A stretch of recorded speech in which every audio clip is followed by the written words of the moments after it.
Gotta have my fidget stick. How's everybody doing tonight? Aiden, what's up, buddy? How we doing? Brandon, how's it going, man? Jared, what's up, buddy? Blake Thompson, what's up, man? How's everybody doing tonight? Nice little Friday night that hopefully cools down a little bit. Hey, Luke, glad you made it. Hey, Travis, you like that? Yeah, it took me a little bit how to do that without my hand in the picture. So, Greg Riley, hello from Ohio. How's the weather out there, buddy? It's still hot as crap here. BT Trapper, how's it going, bud? Oh, man, it's warm. That's too warm. Hey, guys, talk to me about how am I looking today? Am I blurry or any issues? The superhero wife of mine came in here and fixed everything, I hope. So I think we're pretty good. Judith, how we doing?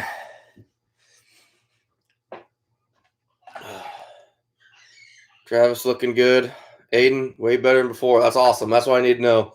So I figured out the issue. You know, I probably said this before, but I'm not a computer person at all. Our Wi-Fi out here in the middle of the country is terrible. And normally I do these live feeds. My wife hooks it up to the hotspot on her phone, and that works a lot better, I guess. Hell if I know. I had no idea. So it's kind of, we struggled through the last one a little bit because I didn't know that. Everyone said it was blurry as heck, but no one could tell me why. So, but hopefully now it's a lot better. Well, I just realized how bad I need to shave. This is pretty ridiculous.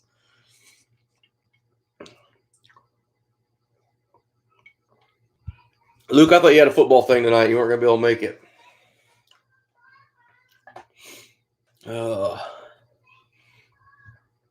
Yeah, you like that, Luke? Yeah, that's I'll talk about that cat here in a little bit. That a buddy of mine, not too far from here, he tanned that cat for me.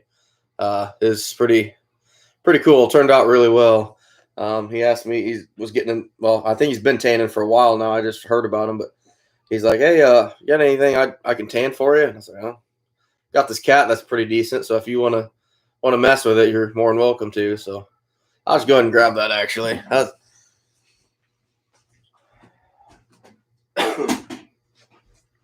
For Iowa, this is about as good as of a cat as we can get. You won't see a lot better bobcats here in Iowa than that. I mean, it's still, you know, compared to you guys out west, that's nothing. But, well, I'm happy with it. He did a hell of a job tanning it, too. That's my buddy BJ did that. Midwest Bone Creations, I believe, is his. I think he's got a Facebook page. I don't know if he has a website yet or not, but yeah, he did awesome on it. I'm very tickled with it.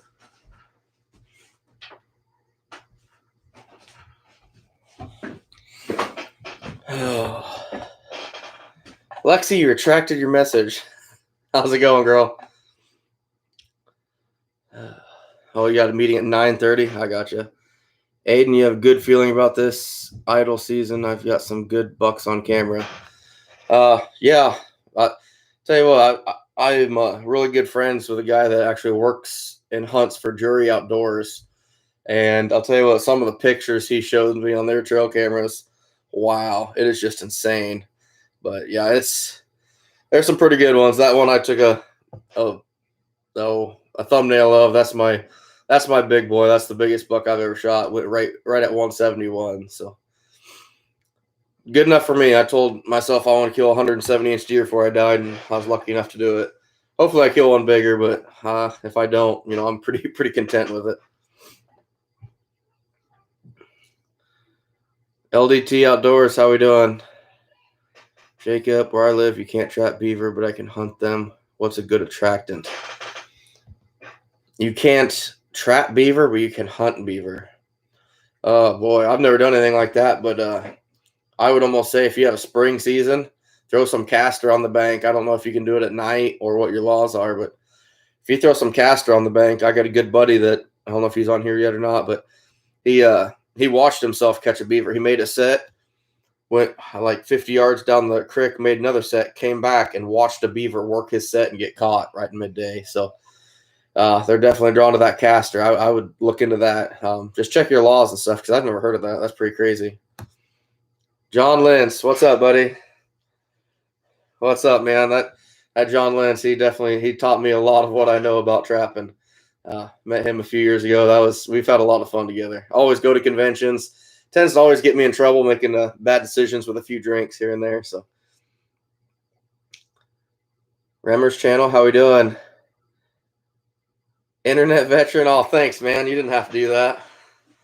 You didn't have to do that. I appreciate it, man. I appreciate the super chat. Oh, man. Oh, Aiden rifle season. I gotcha. ANC Trapline, how we doing, man? Kevin Sanders. You know, every time you get on here just to say hi, and then you disappear on me. Thank you for that. No, that's a buddy I work with that he always threatens to give me some crap on here, but luckily he never does. So, yeah, Jacob, that's what I'd go with. Anything caster based. Yeah, Trapper J makes a beaver lure now. I haven't got a chance to get a hold of it yet, but a lot of people seem to be really liking it. So, something to definitely look into if you get a chance. BT Trapper, yeah, you guys have links up there. That would be nice. I'd love to catch something up north once, whether like a lynx or like a Wolverine or marten, something like that. I mean, I think that'd be a blast. That'd be a blast.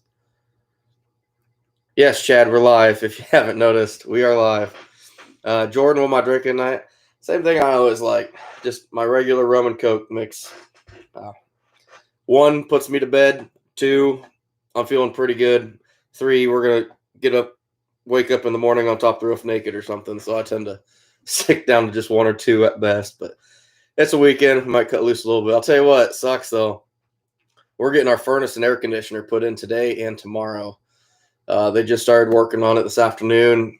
Got the old furnace and AC out of here. But right now we have no air conditioning, and it is miserable in our house. I really, really tried to convince the wife, let's go get a hotel room, but she wasn't for it. This guy doesn't do heat well at all. I mean, he's just, man. I work at -20 for 40 to 60 hours a week. So anything above 70 degrees, I'm pretty miserable. And our house is like 81 right now. It's rough. It's rough. LDT Outdoors, your youth day is on the 26th. Can't wait to go out there. That's awesome, man. I wish you luck. That's cool. Good luck, bud. Today, I think today got up to like 85, 86, but tomorrow is supposed to reach 95. That's going to be hot. 95 degrees is miserable. So I'm hoping they get it done tomorrow morning. It's supposed to get a lot bigger unit than the one we have now, so it should help out. But man, I'm not looking forward to tonight. I don't know what I'm going to do. I might end up sleeping in my truck. I don't know. Chad, anyone want to see the video of the guy catching a beaver? Yeah, you're that guy. Yeah, it is on YouTube.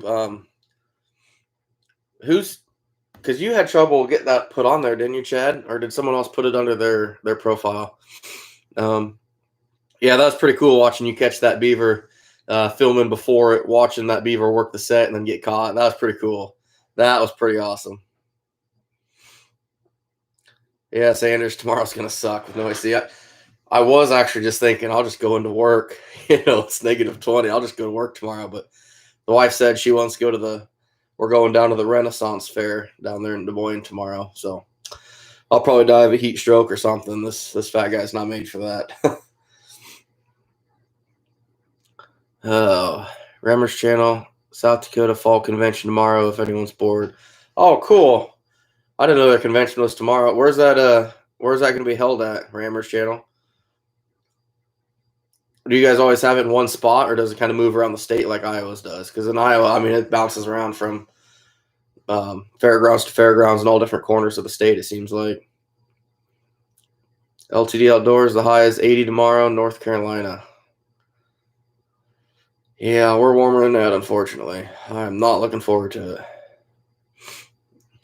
BT Trapper, maybe one day, buddy. Yeah, cheers, bud.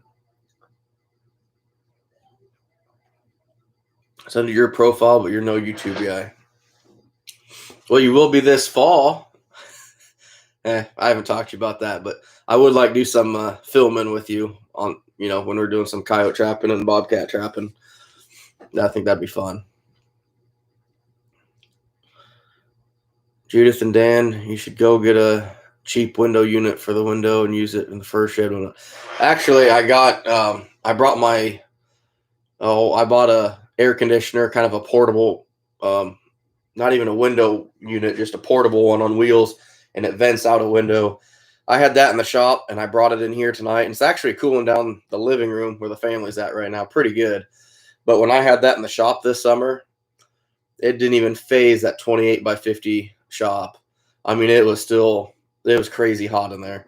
It probably dropped a degree. It was over 100 degrees in there, and I got to do something different next year. If I'm going to be finishing fur later in the year, matter of fact, I talked to the wife about this a little bit, but I want to add a little addition to my fur shop for areas where I can just put the walk-in freezer and finish fur. I can vent the walk-in freezer through the attic, because right now it's just blowing into my shop, which is fully insulated. Middle of the summer, it's hot anyway, and then the exhaust from that walk-in freezer makes it that much more heat buildup in there. It gets miserable. I mean, it's just plain hot.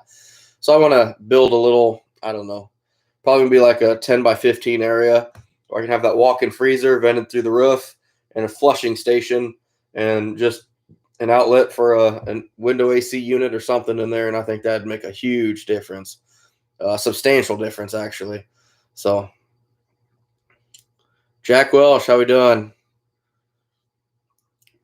So the South Dakota convention moves. Okay. Yeah, I think most of them do. LDT Outdoors, still got to hit that 1,000 on camera. I was really disappointed about last season. Falling short really frustrated me. Like, I can't even tell you how disappointed and frustrated I am, especially since I labeled everything 1,000 coon season.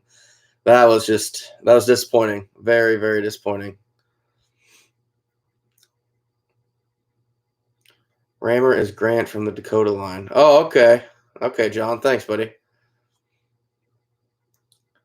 Wow, Jordan's going to be 99 in Nebraska tomorrow. Good luck with that.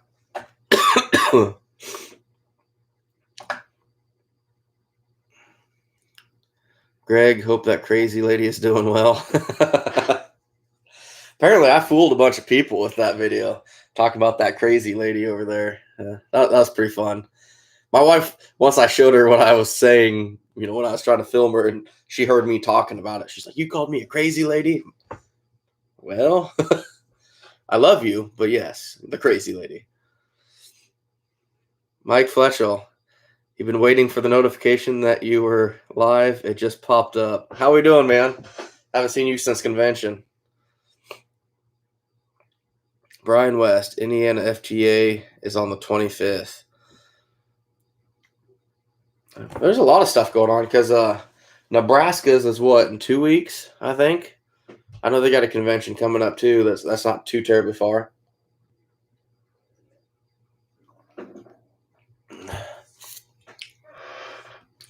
Trev, you have exciting news. Let's hear it, bud. Yeah, Greg. Oh man, that was fun. I got to think. I don't know how I'm going to top that one though with her next year. I got to do something that'll get her riled up. It's fun getting her all stirred up with stuff like that. Oh, Fletcher, throwing some wolf fangs on some 550s right now. Come on, man. Pogos. Oh, shoot. MBs or Dukes? I don't remember what you like to run, bud. I can't remember. Jordan, you're in Lexington, Nebraska. Tracy, how we doing? Even with this, we had a ceiling fan in here. I've never even used this one in this room before, so that's kind of new. I'm glad it's not completely annoying, but we've had some cool mornings here. Nothing crazy, but we've had some mornings that are getting down in the mid 50s, and I tell you what, if that that got me pretty excited. But then tomorrow we're gonna step out at like 72 degrees in the morning, so not really looking forward to that one. Hey, Fletch. Okay, I got a question for you with that. Then, if you broke the pogo drivers, was there any action that you that cause that. I've heard a lot, not a lot, but I've had a few people tell me that they have trouble with anchor with their drivers, and I've only ever broke one pogo driver, period, and that was when I was in frozen ground, and I hammered it in really hard, and then the pogo stuck in the bit. Well, then me being stupid in the soft ground, like the ditches in November, if it does that, I can push down, twist it, and pull up, and it went down in one slot, and then it'll turn, and then that, the soil will rip it out. I did that in frozen ground, and I broke off one of the side of the bits to it. So I've heard of a few people doing that, but that's the only one I've ever bit or broke before. The guy you buy your supplies from lost all his guys for nuisance control. I offered to help, and he's both teaching me and paying me. Wow, that's a good opportunity. Soak it in. You might look foolish, but if you're new to that ADC type stuff, and this guy, whoever it is, if he's really knowledgeable and he's got the experience, don't be afraid to bring a pad of paper and a pen with you and write stuff down. I'll tell you what, some of the trapping conventions, when I really started to learn how to trap, when I kind of started learning who some of the big hitters were in the Iowa Trapper Association, I wish I had a pen and pad with me. I mean, I forgot so much stuff from those Friday night conversations at the conventions that I wish I'd remembered. But I mean, it's just, you have all these top people throwing things out there, and it's just only so much I can take in. But don't be afraid to grab that pad of paper and a pen and write stuff down by any means. You read both MB and Dukes. Okay, I didn't know that, buddy. Hey, Trapper J, how we doing, bud? LTD Outdoors, me and a friend are going to try trap some beavers with the grandparents in January. That's awesome. Beaver are fun. You'll probably be down there through the ice then, I'm assuming, won't you? Mo Homesteading, how we doing?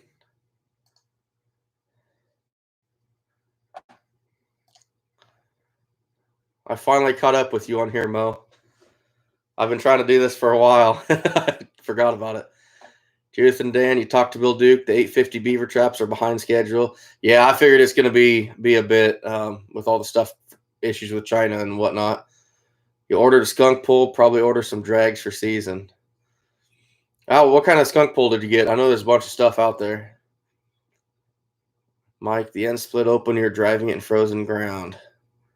Huh, that's interesting. I've never heard of that, man. Trey, how's it going? Trev, he's got 30 plus years of experience, pretty much the guy everybody goes to. Yeah, man, take notes from him. Don't be afraid to. Don't be embarrassed about it. I wish I would have when I was learning that stuff for sure. BT Trapper, one day I'll try to go live on your channel. It takes a while. You have to get it approved and whatnot.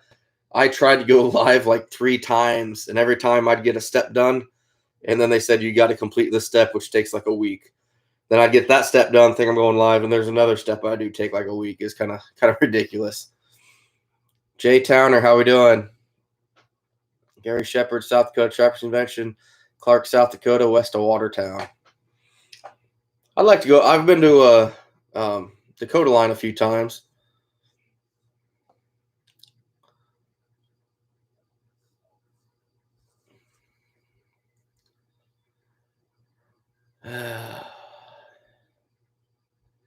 That's a foreign word for me, having guineas on the highway.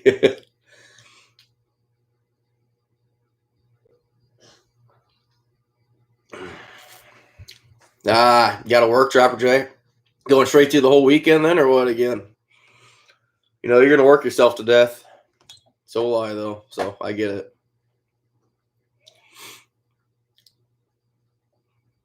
LTD, you rarely get ice. Last time you had ice in your area is 2018, so it should be easier.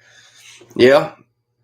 I'll tell you what, though, one of the best things I love about ice, especially when we first get ice, you get that skim layer over the top, and any muskrat or beaver dens or any runs will fill up with those bubbles. You'll just see those bubbles under the ice, and they're just clear indication of a mammal swimming under the water. A lot of people actually think it's them trying to breathe underwater, and actually what it is that air gets caught in their fur in their dry dens, and they hit that water, and that air is popping out of the fur because it holds it in so well. So that'd be fun, especially if you barely get ice. Those run that might last for a lot longer for you. That'd be pretty cool.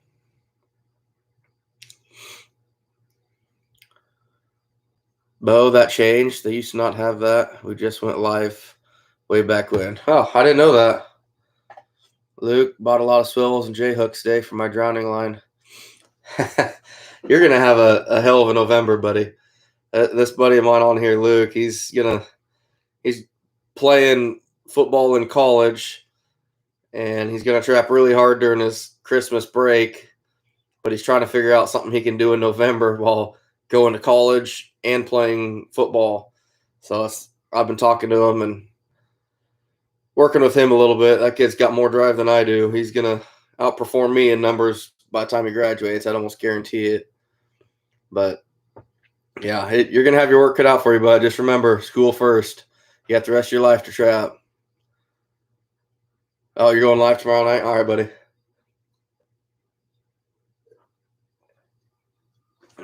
See, it worked out well then. That's why I texted you to make sure you weren't going live tonight. LTD around your grandparents' house, neighbor trapped 275 coon on 850 acres. That is impressive. That's some serious numbers. Was that a all year thing, or is that just kind of a actual during season? Because that's just during season. That's crazy. Yeah, Mo. I love that. When I first started cutting my teeth with trapping, it was follow those muskrat trails under the ice. Where I'm at, we have used to have all kinds of bank dens in almost every pond.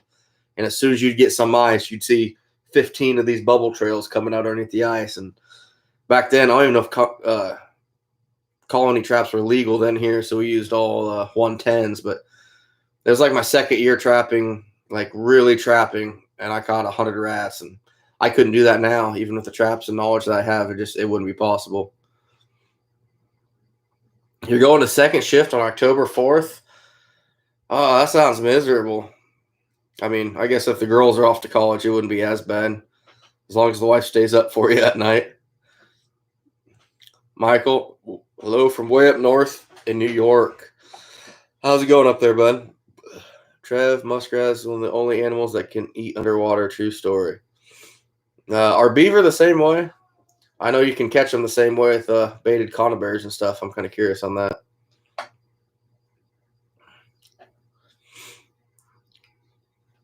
Yeah, Judith and Dan. Yeah, in open water, castor mounds are awesome for beaver. And I can't even, I have no expertise in that by any means, but I just started picking up beaver trapping here 2 years ago. 2 years ago was my first ever spring beaver line. And I caught 18, but I only trapped on sign where my farmers told me, hey, I got colony beaver here. So in the spring, I had 6 dams I found in different properties, and we went setting on them. Then everyone started telling me about all these, spring beaver trap, just like you would coon in November. Find a creek with water and set it for beaver. And I thought, there's no way. You're not going to catch beaver in a creek that's 1.5 feet deep and 5 foot wide in the spring. There's no beaver in that. There's no sign. There's no nothing. Sure as shit, I was wrong. I mean, we did pretty good. I think we ended up with 42 beaver this year. So next year I want 100, but we'll see.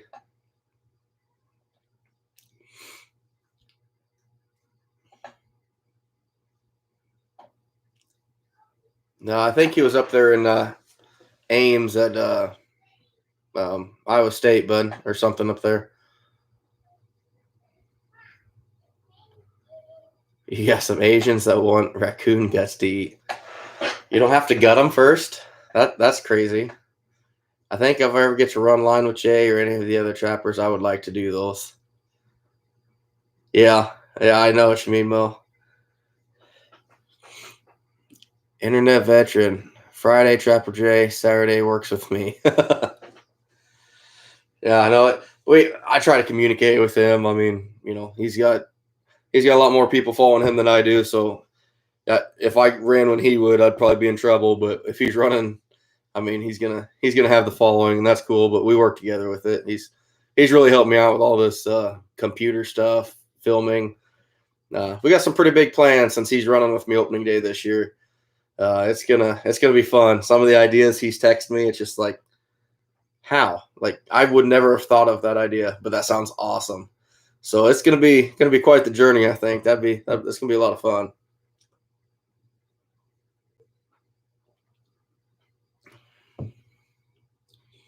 Second would be better than third for trapping and such. Yeah, yeah, you're probably right with that, but you still got to please mama. Don't forget that. No, beaver can't eat underwater. Muskrats have two sets of lips, so they can hold their breath and eat underwater. Huh, that's impressive. There's a very inappropriate comment I'd like to make about that, but I'll let it go. Hey, Chad, what you need to do is back out of it completely, get off my live, and then find it again, and you should be able to do it. You hit 100 beaver at 19. I don't doubt it, man. I can't even say I don't doubt it. All right, Chad. Let's keep this PG-13 if we can. Hey, Mike, how we doing? Bryce, meant to ask you at Central City, when you snare coyotes, are you head dispatching them with your pellet gun or long with a 22? I use a 17 caliber pellet gun for everything I dispatch on my line. In the head. Matter of fact, that pellet gun is, I feel, more efficient on coyotes and fox and bobcats. Coon is very effective on coon, but you'll get, one out of every 20 that might take two shots. As the gun starts wearing out and that piston wears out a little bit, it'll go down to about 1 out of every 10. But the exception to that might be a live beaver at the end of a drowning rod where I'm back, 10, 12 feet, and beaver skulls are really hard and compact. That's the only thing I'd be bringing up a 22 for. It's just what works for me. Michael, weather's getting cold and waiting for November 1st. Put steel down. Yeah, I'm getting pretty pumped up. I got a lot of work done out in the shop today because I stuck around home for that guy when he was. It's like an 80-year-old man that's putting in our furnace and air conditioner unit. And I did not want to leave him here by himself trying to move that stuff around. So I stuck around home, got some stuff done in the shop, started to get it look better. I'm getting pumped up. Hell, I'll be pre-staking in a month and a half. So it's right around the corner. Chad, did you marry her? That's terrible. You got 23 beaver this year. Hey, that's impressive, bud. Good job. Don't ever say I only got. Be proud of whatever you did. Every year there's things where I wish I'd have done different or could have done better, but don't ever let yourself down with that. Like, just work on that and improve it. When you say you only got 23 this year, it makes it sound like you feel discouraged or you didn't do good enough. Don't look at it that way. If there's something that you didn't do good enough, learn from it and just move on with it. That's the best thing I can do. Mo, you call that backspacing? I'm terrible with this computer stuff, guys. I don't know. I'm playing terrible with this. Dan went to try pulling 220 bucks on crossover logs this time for coons. I've never done the log crossing. That's something I've never really done. I've tried it a couple times when I was really young and inexperienced, and I gave up on it way too soon.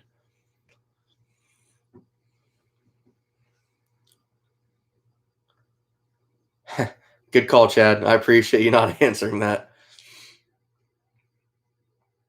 Trev, what speed pellet gun? I'm using 1,200 feet per second, 177. Anything less than 1,200 feet, in my eyes, is not ethical. As the one I had is 1,200 feet at 177, but you could also use a 22 caliber barrel at 950. I tried the 950 22 barrel, did okay. I switched to the 177. I haven't looked back. Carries a lot more energy, but if you drop below that 1,200 feet, I think you're going to start having to double and triple shoot them, and I don't like that. I want to be clean and efficient as I can. Mo, how many lives have I done so far? I think this is 6. Maybe 5. Hell, I don't even know. I still have my wife set this up. So okay, guys, I'm not a techie by any means. Yeah, Trev, absolutely. That's 23 beaver that didn't flood a road.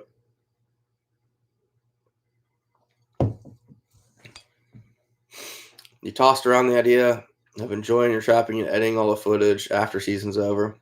I don't blame you, Trapper Jay.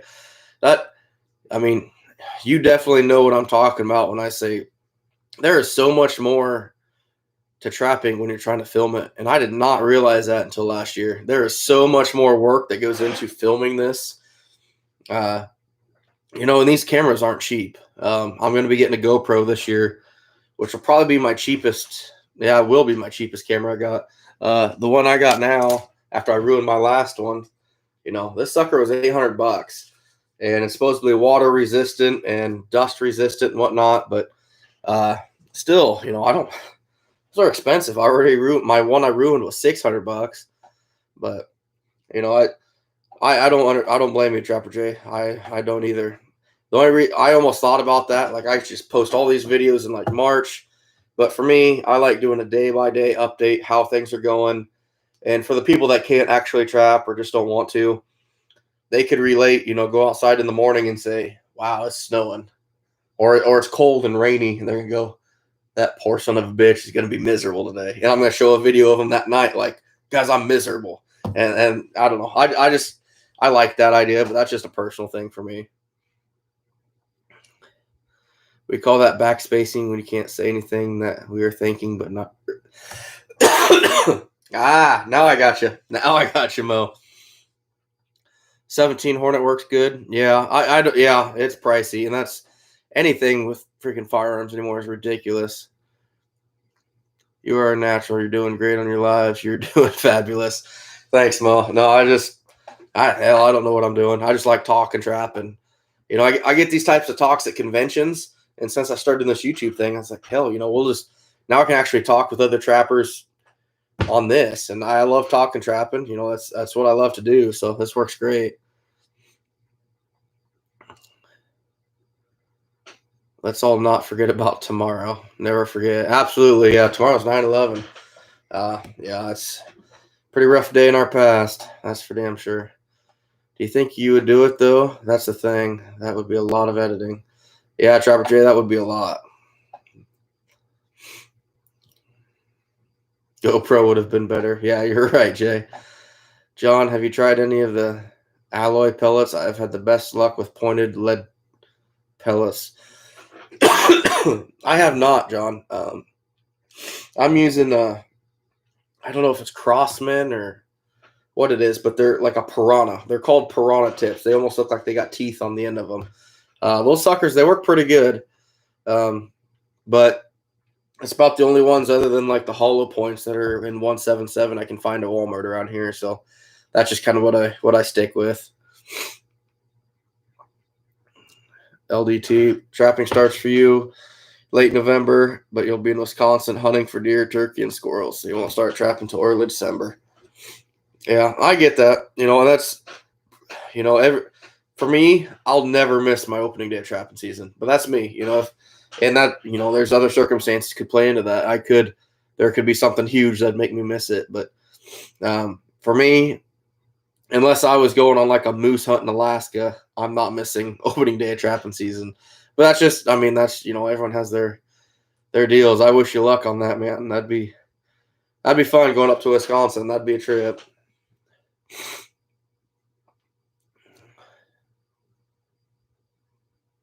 Ceiling lights shining down on the screen. Yeah, that's what I thought too. I wasn't 100% sure on that. Heck, I don't know how to. Ooh, that's bad. Yeah, I'll stay over here and out of the light. I think we should be fine. I don't know, guys. I'm terrible at this as far as the lighting and everything else goes. If you didn't know, my oldest daughter, she lives in Alaska now. Oh, that's cool. That's cool, Mo. My best friend from high school is in the active Air Force up there right now. Yeah, he's in active duty based out of Alaska. and he's on a 2-week moose hunt right now, and he's been texting me through his like GPS phone. He can't send pictures or anything like that, but he can text through it. And one of the guys in his party killed a nice moose. It's nothing like you see on TV with the, where I could lay down inside of it, but they killed one, and it was decent. I would be very happy with it, but I hope to someday get up there, even if I can't hunt legally, because up there you have to have a guide and whatnot. But he invited me to go with his party sometime and just go up there and see it, even if they're doing the hunting. If I could tag along in Alaska on a moose hunt, that would be awesome. That would be amazing. So that's cool that your daughter lives up there, Mo. That's pretty neat. Can we get an update on your rabies shot ordeal? Georgia Trapper, yeah, I'm good to go. I'm not foaming at the mouth yet or anything like that. It was a great deal, though. Skunks, because that happened because I was, skinning a bunch of skunks. They carry rabies really bad, probably the number one carrier as far as mammals go around here. And I skunned I want to say I was on my 8th skunk with the same blade, because I use those Parenta blades. It was like 8 skunks, and I sliced myself. And what are the odds one of those 8 skunks had rabies? I won't say it was good, but it was high enough that I wasn't going to take the chance. And boy, if you don't have to do that, don't. First off, it sucks. It's painful, but it is expensive as hell. After my insurance, which I have pretty decent insurance, I mean, not great, but moderate, we paid like $6,000 out of pocket for rabies shots. Absolutely ridiculous. Hindsight 2020, I think I'd have just gambled it. I've survived salmonella twice and COVID before. I got the immune system in the stomach that's pretty iron, so we should be all right. Bryce, you figured had to ask a long shot all your coyotes last season due to taxidermies asking for all the skulls on beaver and coyotes. Yeah, there's nothing wrong with that. 22 to a heart and a lung shot on a coyote, that'll work absolutely perfect too. I wouldn't trust that for an air rifle, but that's just me. They have steel pin and sabot pellets that would penetrate skulls better for 177. Huh, I did not know that. That's interesting. I'm going to have to look into that. Steel. Actually, I'm going to write that down.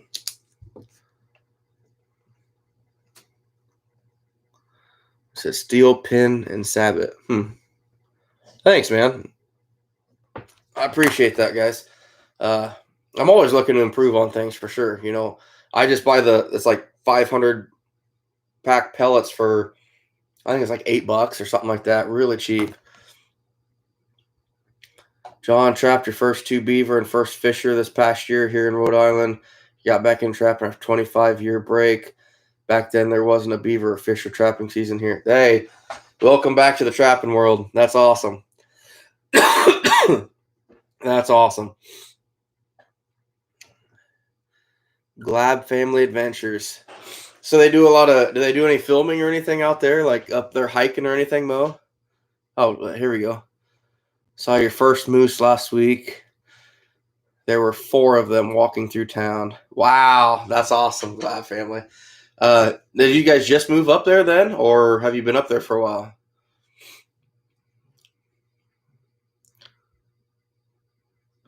Hey, there you go. Judith and Dan posted the Glad Family Adventures. That's cool. Check it out, guys. I'm definitely going to look that up. Family Adventures.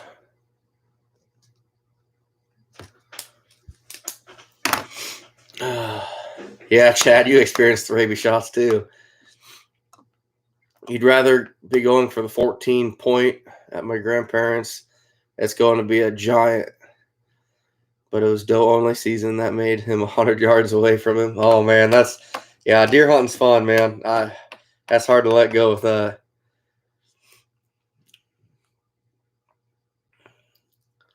Yes, she did. She left me. Mo, yeah, is it sad having the little one leave the nest? That's, it.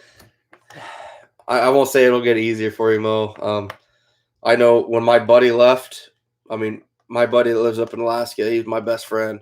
And when he went up there, I've even talked to his mom a few times about it. And me and his mom didn't really see eye to eye when we were younger in high school because she thought I was a bad influence, which I was. But she'll even talk to me once in a while and just say, "Hey, have you talked to him? How's he doing? I don't want to bug him all the time." And it, they're very good people. I'm definitely ready for him to come back and visit. But Judith and Dan, you got them at Walmart. Do not shoot steel plate. Huh, okay. Glad Mo was mad at you again. Not mad. Well, maybe a little. Oh, shoot. She's probably about my age. I'm 33 and I feel about 50, I think.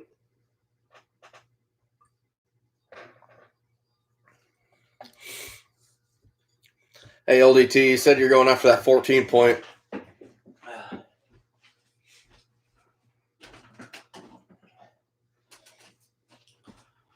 This is my best one, a 15 point. But he's got these crab claws that kind of come in. It's crazy. I've never seen a deer like that before. So it took me 15 years of deer hunting to kill a finally respectable deer, and happened to be 15 point. I find that kind of ironic.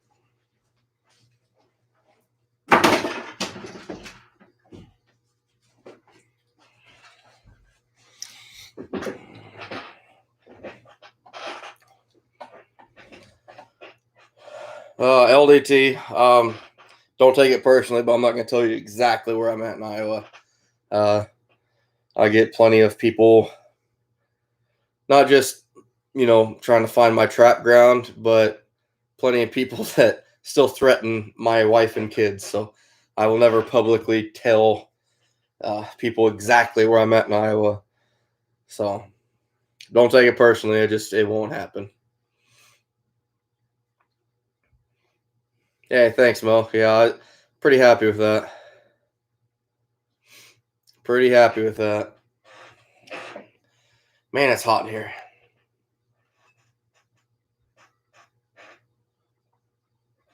Yeah. So I'm going to take a second here and wait, hold on. Yeah, glad family, absolutely. And Mo, yeah, I hate to be like that, but I've literally had people message me on Facebook, and say, you and your whole family is going to pay for what you do to these animals, and they're just people that don't understand. But at the same time, I'm not going to risk, not going to risk it. So that's why I'll never share anything. Chad Walker, how am I coming on the beginning series? Haven't seen anything lately. Yeah, I need to. I need to go out there and take another video. Just need to get the time. As you know, I've been pretty swamped here recently, especially with work. But maybe tomorrow, so that's going to be like 96 degrees, I'll go outside and do something. But I need to get on that, start filming my beginning trapping series. I want to get coon done this year, and I also want to do muskrats. I think that's kind of where I want to be at this year before season gets here, so I can help anyone new, whether they're 45 or 15, to kind of know what the process is to get started.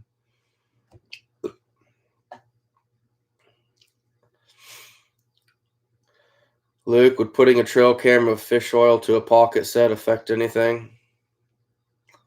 Yeah, I used to use fish oil a lot on my DPs even, but especially in the water, I think it would help you, just for the fact it's more scent there, and that oil tends to stick to things pretty good.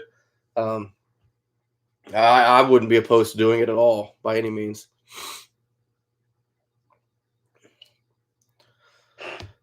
I think the 14 point would be pretty close in length.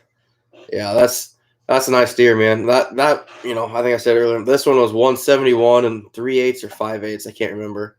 One of my good buddies from work, I kill my biggest deer, and then the next deer season we have, he kills his biggest deer, and it's 2/8 bigger than mine. pretty frustrating for me, but I'm glad he got it. Yeah, Mo.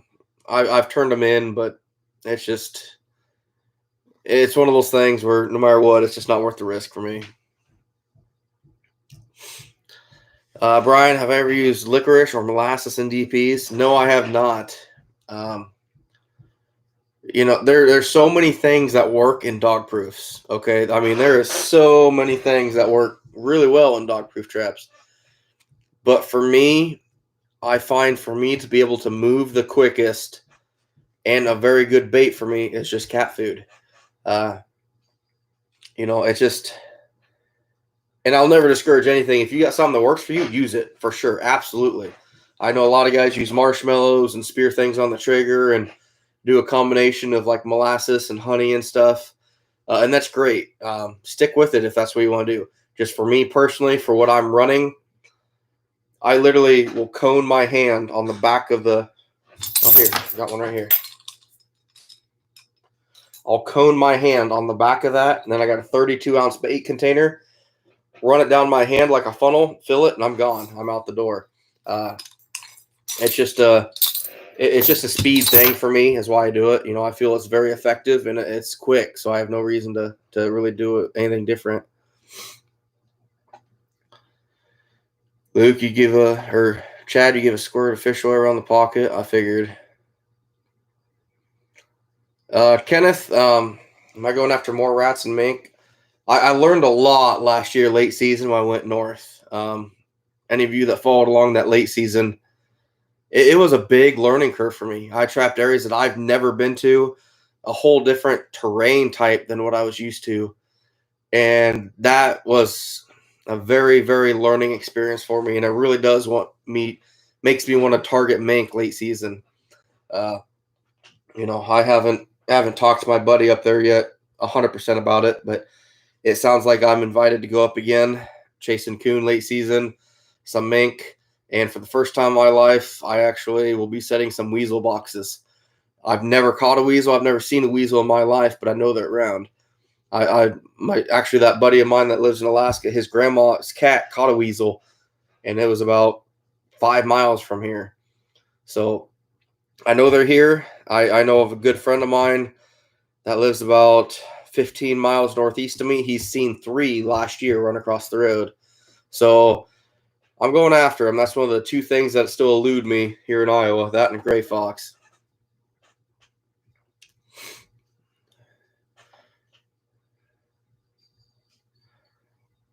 LTD. The only problem is my grandparents are 1 mile from the first ever case of seat, so I'd probably be sick with. Yeah, that's too bad, man. That's too bad. Bruce, how much money did I make this year? What do you mean? Rammer's cow trapping is easier than squeezing all those dog proofs. It's weird. I've had a couple of my buddies ask me, like, what do you use to set these so many of these a day? And I've never had an issue with it, I guess, personally. But I'm also a bigger guy too. I'm pushing 250 pounds now, but I've never had an issue with setting 300 of these in a day. I don't know, a smaller frame person maybe. I'm married, so I have excellent hand strength, I guess you could say. But yeah, we'll just leave it at that. Hey, Travis, I appreciate that. I appreciate the super chat, man.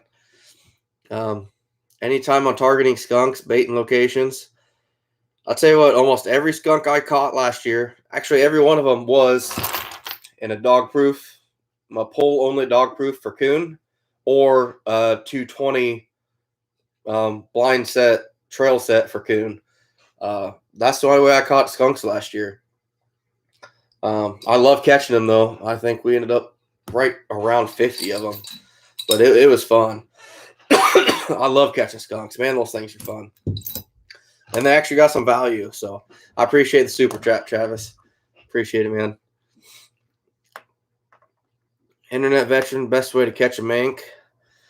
You're definitely asking the wrong person on that one. I am not a mink trapper. My best year ever trapping mink actually was this year, and I can't remember what it was. My daughter sneaked in here. Um, I want to say it was 13.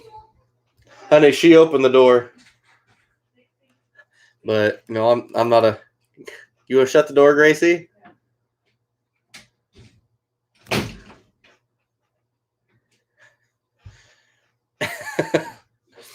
But yeah, I'm just not a mink trapper. But for me, it's hard to beat a pocket set, and I like jack mackerel. A lot of people use chunk carp. Both are great things to use. Yeah, Mo, my short hair, she's a pain.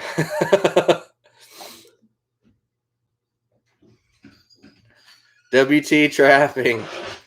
It almost sour at you making fun of me on Trapper Jay's live. I drink. I'm not a lightweight. What are you talking about? Yeah, Mo. Mama's here. Mama's helping out. There you go. Last year, he didn't find the next day. So the coyotes. Yeah, that's too bad.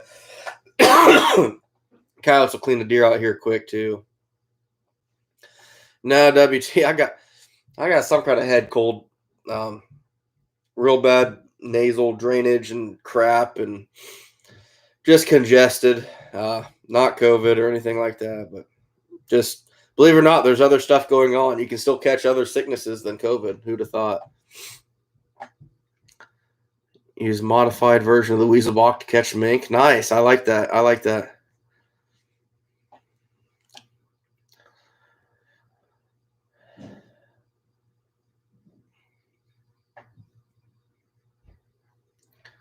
All right, Bryce. What Bryce is this? I'm pretty sure I know you, and I know your employer real well. Correct me if I'm wrong. Anthony, how we doing? Yeah, Judith and Dan. The bottom edge tests work really good for mink too. I personally can say I've never caught one with it, but I've never used them. It's something that as a trapper, you kind of, or just a person in general, look at a carpenter. You can say you're really good at, you're the best at, you're really good at roofing, but you're okay at framing, or you're okay at drywall. But everyone has kind of their skill, and I chase coon for sure, but I have so much to learn with mink and muskrat and coyotes. You know, I've never been up here, but I'm about here with coon and mink and everything else. I'm like down here, so we got a lot to learn yet. I really want to go after some mink though. I think that would be a lot of fun. WT, you missed the first one. The first rum and coke's already gone, so of course, you had to chime in late, so you missed it. That's all there is to it. Dredger 9, how we doing? Chad been slow this year. Oh, you're talking to Bryce. Whiskey will knock the cold out of you. Yeah, no, absolutely. I've been trying. I don't know what this is. My problem, I don't get sick very often. I have a very good immune system, I feel. But I work at -20. So when I go from -20 for 10 to 11 hours a day and step outside to 85 degrees, it just saps me. So generally, if I do get sick, it's not a 1 or 2 day thing. It's like a 12 to 14 day episode. It's miserable. Everything outdoors. There's nothing wrong with using setters for DPs. Don't. There's nothing wrong with that. A lot of people have to, and there's nothing wrong about it. It doesn't make you less of a person for it. I just like to, how do I say? As far as I'm going, I'm still, I won't say in my prime anymore, but I can still set these suckers by hand. But a lot of people can't, and there's nothing wrong with that. It's just, I know my time's coming. My ditch running, it's coming to an end soon, and I know that. That's why I want to get more into coyotes and learn a lot more. Hey, internet veteran, thanks for the super chat, man. I appreciate it. Yeah, so these guys know more about mink on here than I probably would, honestly. I love catching them. It's always a surprise if I do set a crick system and catch a mink. It's fun, but I'm not much of a mink guy. I want to be eventually. Remind me here, internet veteran, a little bit here later. I want to share a story about a mink trapper.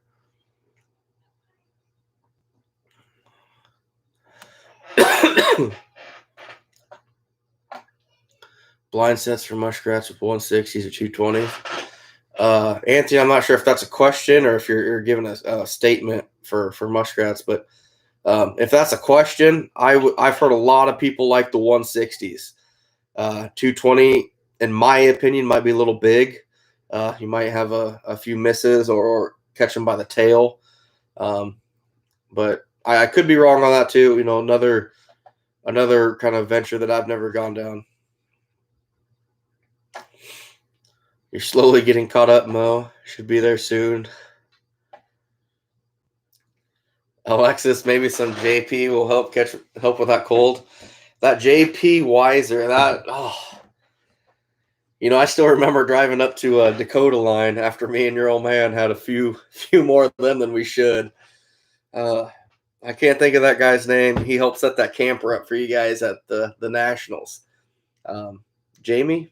I want to say Jamie. Man, I feel bad. My first impression to him was just a drunk, stupid person. And every time I see him now, I really wish I knew more about him, but I was such a mess that night. It wasn't good for me.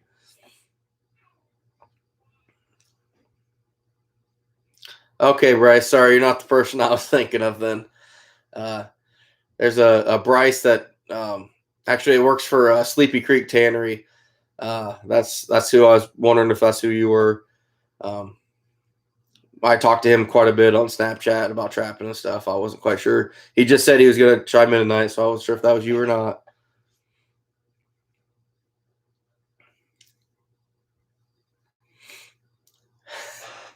Easy, WT. Easy, buddy. Treasure 9. Seen some mink around the river here. Just took the time to try and catch them. Yeah, that's the thing. Every creek system that I set, which I don't set a lot of, there's mink tracks everywhere. I mean, there's mink tracks everywhere. I've never gone after them. I actually share that mink story now. I think I've shared it before, but when I first started road lining, I thought, I'm covering a lot of ground. This is awesome. I'm going to catch so many furs. I came up to this one bridge and I had I think I had 2 footholds and 2 dog proofs in. And I was catching a couple coon to it. Well, there's an old man that was trapping down there too. His house was right up on the corner. And he had 2 or 3 footholds down there. And he would catch, I can't remember off the top of my head. It was 5 mink over the course of a few weeks, just in those few sets. And it's very humbling for me. Hindsight 2020, I wish I'd have taken the time to pick his brain about mink trapping. This would have been 2009, 2010. And I'll bet this guy was 80 years old. So, I mean, he survived the fur booms. He really knew the art of trapping. I've said it before, but quantity of traps doesn't make you a good trapper. Making quality sets makes you a good trapper. And I really wish I'd got time to pick his brain.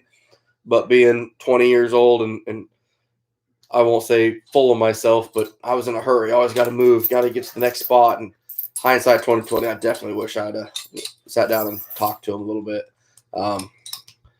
Very upsetting. But. Oh no, Bryce, you didn't disappoint me.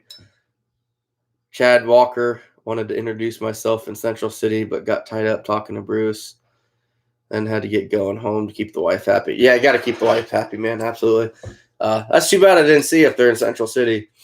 I actually did my first trapping demo for adults at Central City, so I was pretty nervous for that.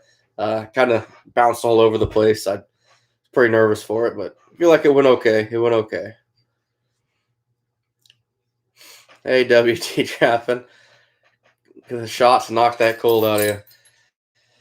All right, hold on. I got to get another drink anyway, so I'll be right back, fellas.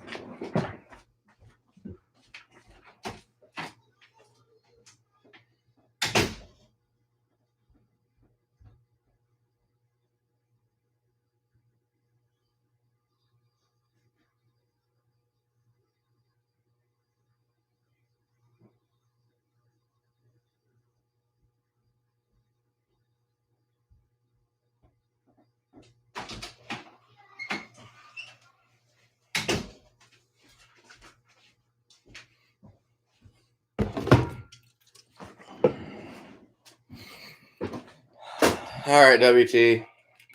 Since you insisted.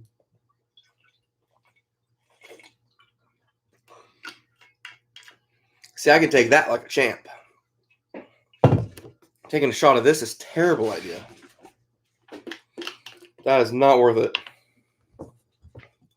See, I'm not quite the complete puss that you thought I was from last time, WT.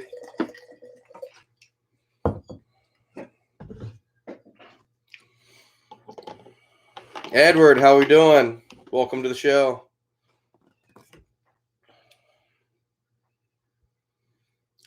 Yeah, Adventures with James. Yeah, you wish you'd have listened more. I get that. You know, hindsight's always 20/20, guys. If any one of us would have got the opportunity to pick the brains of, I have high respects for those people that really trapped in the fur boom.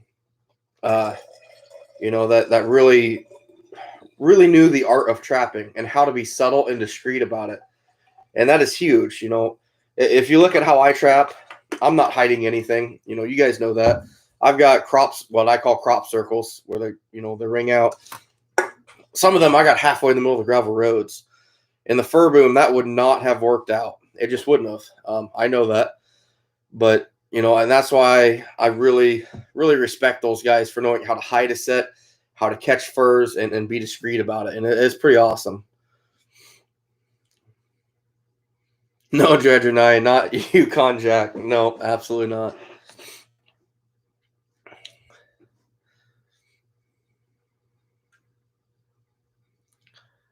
Oh, Bryce, you need to meet up with Terry and Scott to pick up your boards. Message me on Iowa Trapper on Facebook if you can. I got Terry and Scott's number if you need it. Definitely make some good boards. Yeah, Trapper J, you're not the one to take shots. I'm not a complete wuss. LDT got in trapping from Trapper J and Flair. There's been no other trappers in my family I know of. That's awesome. They got you into it, man. That's great. And that's the whole reason I started filming this stuff was to show people what you could do. And the whole reason I got that new series out, So You Want to Be a Trapper. That's, if you have no idea what trapping is or anything about it, that's going to help you get started. So I'm definitely glad there's people out here on YouTube that are willing to help. Trapper J's helped me so much. Coon Creek's helped me quite a bit. I've talked to 330, throwing some ideas at him. Definitely very, very thankful for that.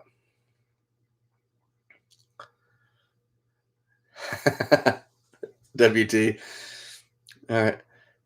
Hey, Luke, I'll catch up with you later, buddy. Shoot me a text later. Let me know what's going on. Yeah, and there's nothing wrong with learning everything from on YouTube. It's just that wasn't here when I learned trapping. I learned from, I got some DVDs not later in my trapping career, but about halfway through. But before that, I was on my own because I had no trappers in my family at all whatsoever, unless they were way back in the past. But it is what it is. You still learn and move on. Merchandise. If you get on Iowa Trapper, I've got shirts and hoodies on there on Facebook. You got to shoot me a message. I don't know how to do it through this whole YouTube sell it shit. I'm not good with it. Oh yeah, Anthony. Yeah, Trevor J's gonna drink tomorrow for sure. I'm pretty sure I still owe him a super chat. So, how do you store your furs from one season next? Do you have to put them in a freezer, or can you put plastic bags and suck the air out? Mike, you can do that, but if you do, these beetles, they get into everything. I'd still suggest you get some of that 7. It's like what they used for insecticide on gardens and stuff. You can do that, but they'll go stale. They'll go stale on you if you leave them out in the, not elements, but at room temperature. I'd really suggest either a cooler or a freezer to store them if you can. Yeah, set on sign, Dredge. Absolutely. If the sign's not there, the animals aren't there. And sometimes even if the sign's there, the animals aren't there. So, but if you don't see any sign, I'd almost guarantee you they're not there. Yeah, it falls off the wagon. Adventure with James. It's archery season, and you have been trying to find spots that I won't have my stuff stolen. Yeah, that sucks, man. It's tough. Theft is always a problem, whether you're just an outdoorsman or a trapper or whatever.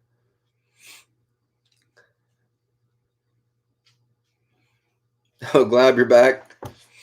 What's the weather like in Alaska right now? I'm curious.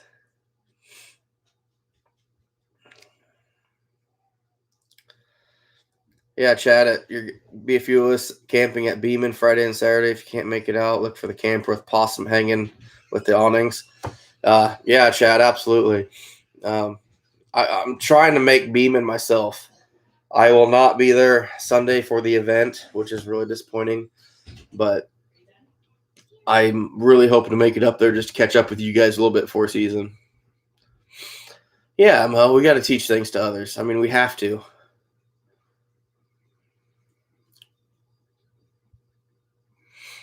Yeah, adventure, James. Yeah, a dry vacuum, packed your stuff and threw it in the freezer. That's kind of what I'm doing right now. All my stuff's in my walk-in freezer. No, it doesn't help me. I should be getting on that a hell of a lot more, but see, I got what they call loud feet at 250 pounds. I tend to wake up the whole house. It sounds like an elephant running down here, especially after a few of these. I'd probably just collapse on that damn thing. Sound like I'm clearing up, getting excited about the live chat, and maybe a drink or two seems to be making you breathe better. You might be right, Dredger. I don't know. You might be right. Of course, as I have a few drinks, I kind of loosen up. Not gonna lie, I'm always a little nervous before I start these things. I'm new to this whole YouTube thing, guys. I started filming last year, and especially these lives, it's kind of new for me, but it's fun. It's always a good time.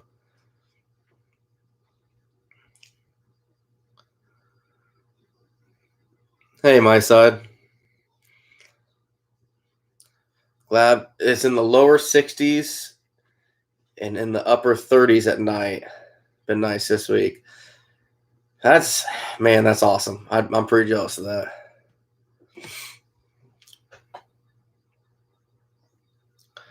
She was seeing the auroras the past few nights. The pictures are cool.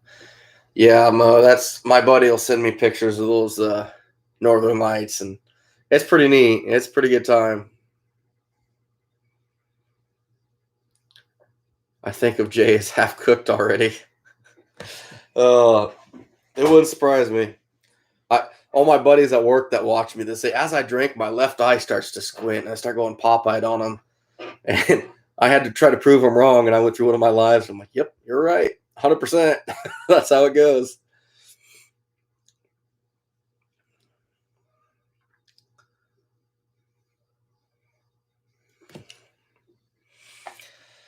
I don't know, Judith and Dan.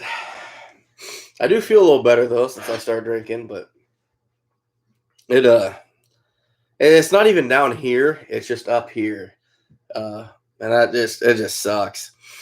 Matter of fact, last couple nights I wasn't congested all day until I laid back and went to bed, and I'd wake up middle of the night, couldn't breathe, and that was just, man, it's miserable. Not as miserable as this freaking heat in this house right now though. With them trying to not fix, but replace our furnace and air, and they took everything out today and haven't replaced it yet. It's supposed to be done tomorrow, but it's hotter than hell in here. Even with this fan going, I'm hot, but I'm always hot-blooded too, so.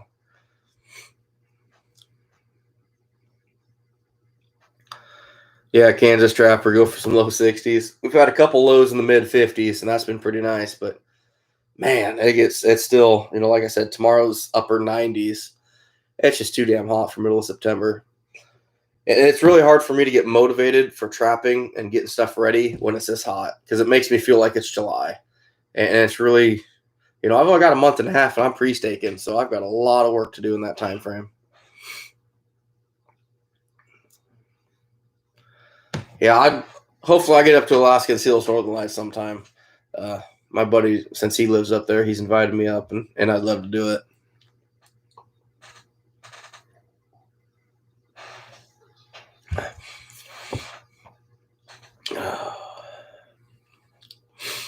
Yeah, Tracy, summer colds suck. Like I said earlier, it just kills me because I'm I work a -20, so I am a very warm-blooded person.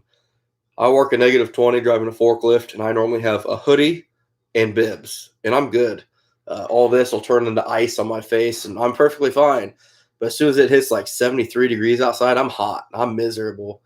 It's rough. It's rough. Trapper J, you've been alcohol free since last Friday. I got you, bud.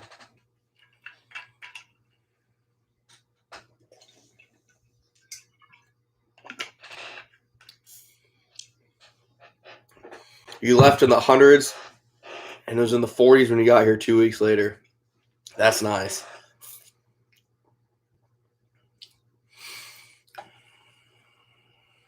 Bryce, Chad, if I'm able to come, do you definitely look for you? Enjoy meeting new people and talking trapping. Yeah, Bryce, if you want to talk about trapping, if you're able to go to Beeman, I haven't been there before, but I know the people that are going to be there. I'd highly suggest you go if you can. They got that event coming up. What's the date on that, Walker? I can't think. October 10th or something, I want to say. Just little Iowa Trappers talk, get together of trappers, and they kind of cook some food and talk trapping, do a few demos, and it's a good time. Anyone in Iowa that's never been needs to go. I'm hoping I can make it this year, but you're in the 40s at your fishing tournament.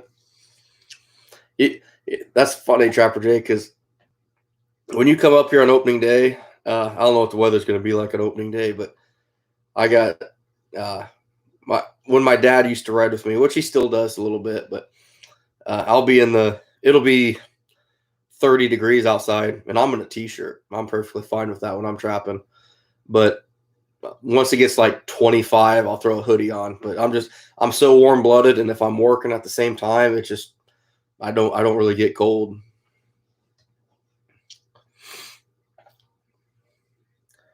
Hey, Michael, take care, buddy.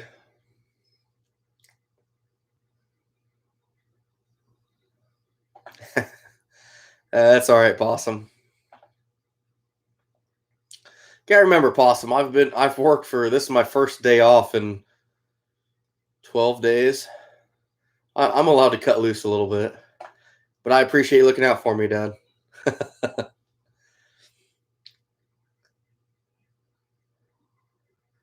Chad, is October 10th. Yeah, I really like to watch you do that beaver thing. Trapper Jay, you son of a... the only person that wins when we go back and forth and do this is YouTube. They're the ones who can make the most money off this. All right. All right, Trapper Jay. I'm going to call you out on this one next time, too.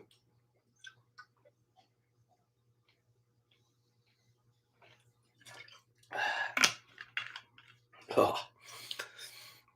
You're welcome.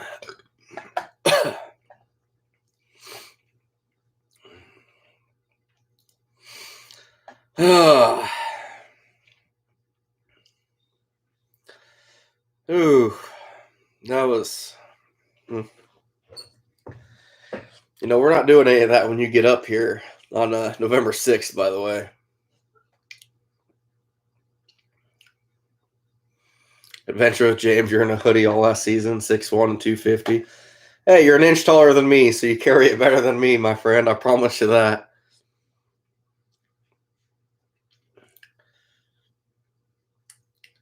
The fans win. Yeah, after that one, they're definitely going to win.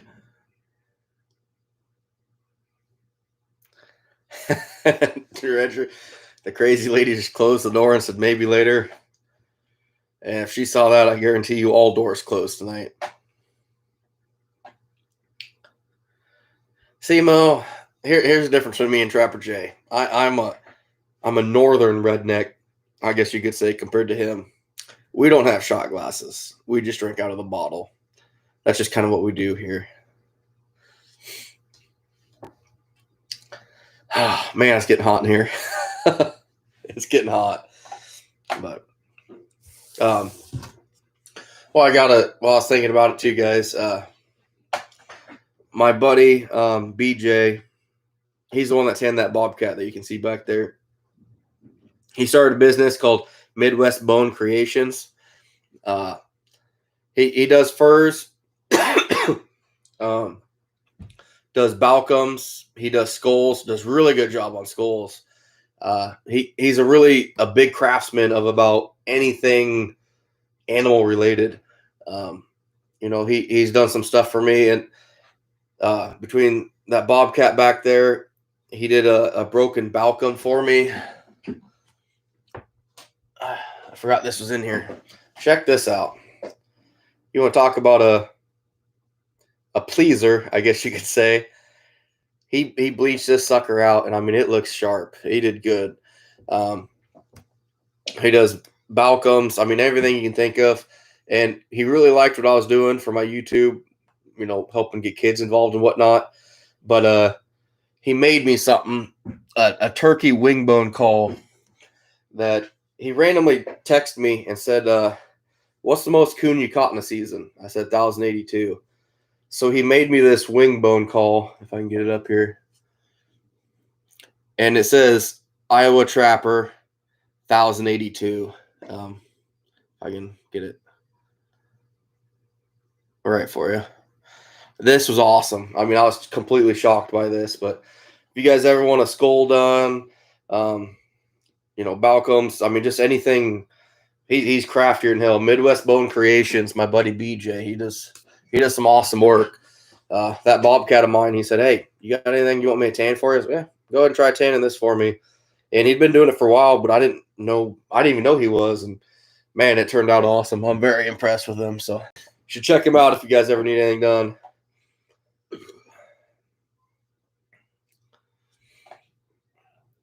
You missed a shot, Trapper J? Yeah, you missed it because you've never taken a shot that big. I promise you that. Yeah, adventure with James. That had to hurt.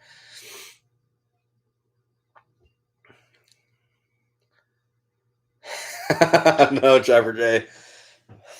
No, I wasn't. Promise you. You have a friend about 30 minutes away who has most of your DPs. I keep thinking she's going to return them, but I'm about to say, what the hell? Any tactical advice? Oh, that's tough dealing with friends, man. Especially if they got your equipment or anything like that. Yeah, that's tough. I don't know really what you'd say. Just I'd message them and say, hey, I'm gonna be needing those DPs this year. I kind of like them back if I can. No, Anthony, I'm good. I'm not a Trapper J on here. He's the drinking machine. You're gonna try hydro dip some random skull you find this year. All right, hold on, guys. I want to say goodnight to my little one. Uh-oh.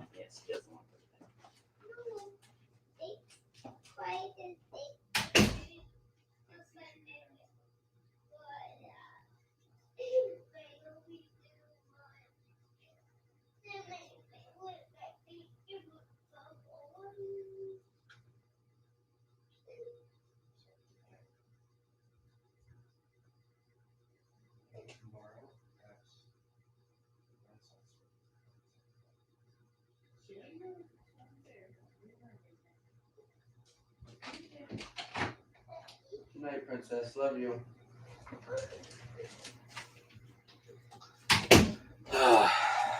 Apparently my short hair chewed up her bouncy ball, so my 4-year-old's devastated right now.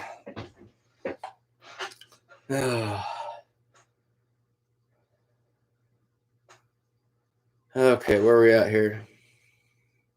Yeah, Anthony, it is getting to me for sure.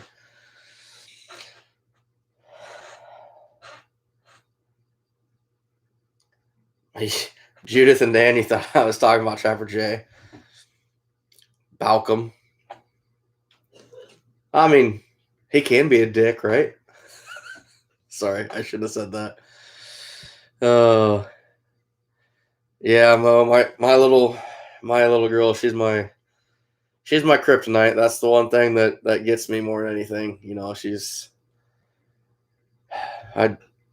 do about anything for that little one, and she knows it, though. That's the problem.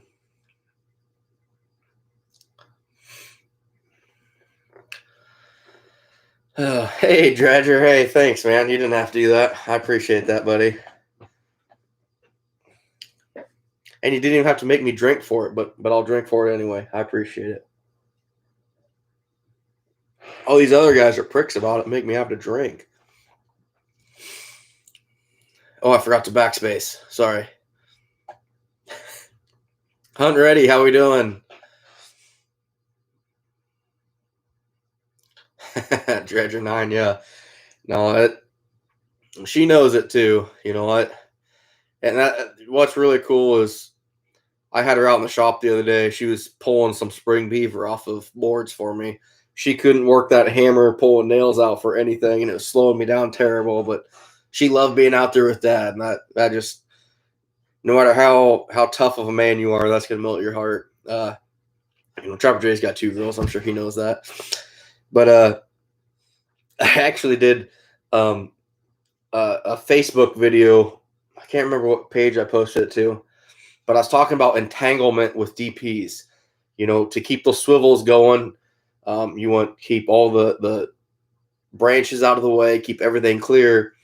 And one of the people commented on there, like, why do you have nail polish around the outsides of your fingernails? So then I had to send him a picture of, my daughter came in here and, well, we're sitting on the couch, but she'd like put what hair I had into a small ponytail, and I had mascara on and fingernails painted. She wanted to do Daddy's makeup. You know what? If she wants to, she's going to go ahead and do it. So, yeah. What do? You can be the manliest man in the world, but if your daughter wants to have a tea party, you're going to have a damn tea party.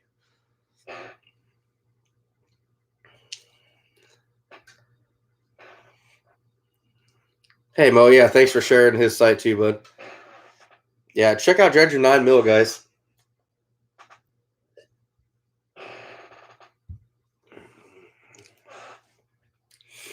Yeah, Anthony, that's the same way I was. Anywhere my dad went, I wanted to go. I wanted to do what Dad was doing. So, your 7-year-old says she's ready for a bow now. That's awesome. They've got. I got one for my boy a few years ago.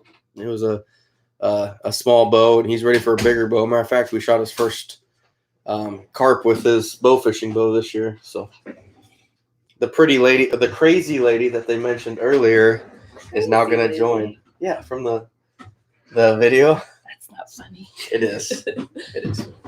The crazy lady. I still haven't lived that one down from work, so. No, you haven't. I don't appreciate that. I know you don't appreciate it, but I do. I think it's great. Mm-hmm. See that death glare? If you don't hear from me tomorrow, you know what happened. Oh. Where are we at? Mo, yeah. Homesteading. John Lentz. Hi, John. All right, so now I got to really behave because Mama's in the house. So John, I was talking to Lexi the other day, and I think she and I would be some trouble together.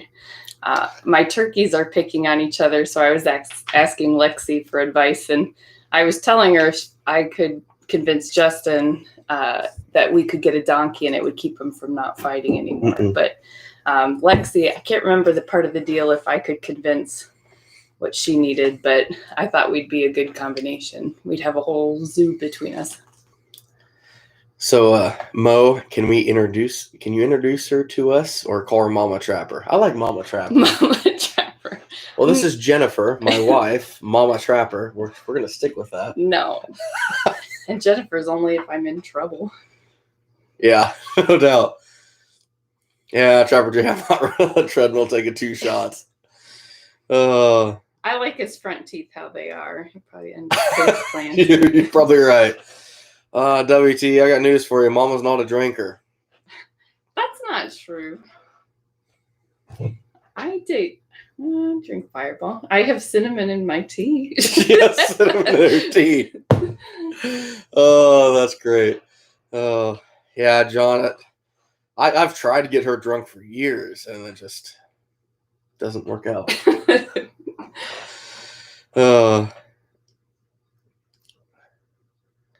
Yeah, that's just we're not doing it, Lexi. We're not getting a damn donkey. I've already got a Jenny. No, don't say that joke. And she's got a Jackass, so we're good. We're good. Oh, wow, Mo, you got Mama Turkey sitting on eggs right now? Oh. Kind of late in the year, isn't it? I'm jealous. Our turkeys, we have meat turkeys, and ours made friends with some wild ones. That was kind of exciting.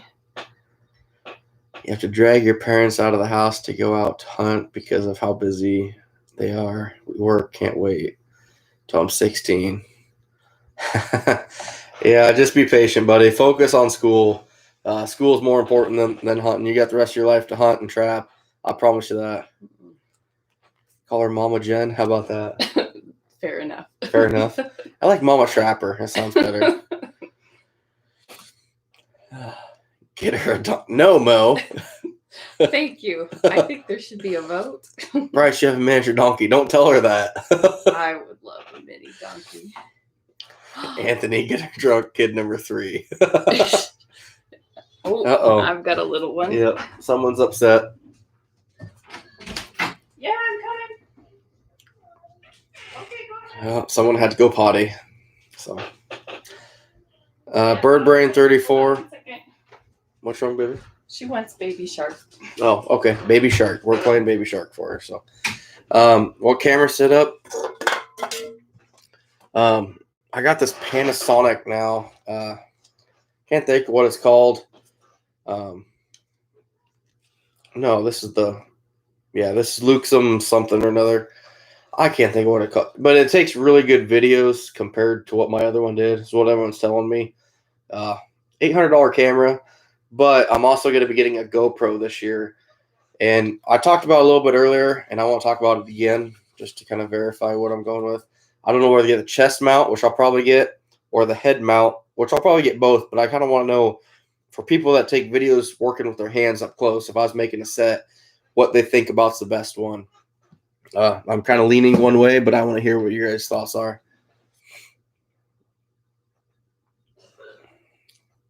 That is the cutest shirt. Oh, you're worried about it? We'll see. I'm going to go try a candle some tomorrow and see if they are fertilized. I think they're old enough, but well, you never know, Mo. Everything matures quicker anymore.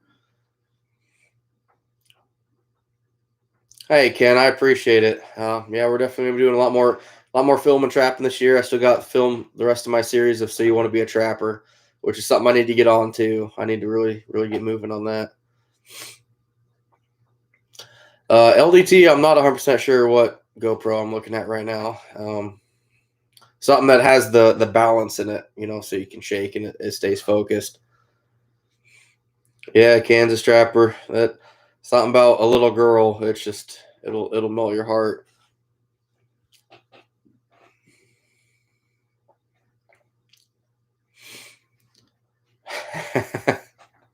Not getting her a donkey. Not getting her a donkey.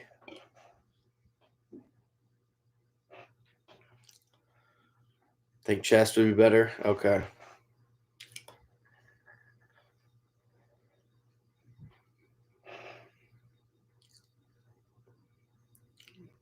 All right, Judge Mill. Yeah, I'm curious on that. I've heard chest. I'm getting both, guys. But opening day, I want to have the best shots I can. Trapper Jay is going to be helping me out a lot. He's got some really great ideas to bring to the table for opening day. So I'm really looking forward to that. It's going to be fun. It's going to be fun. So.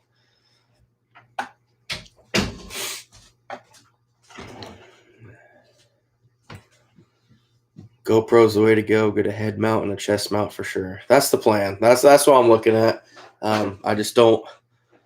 I don't want to just pick one though and miss out on opening day, especially. But we'll figure it out.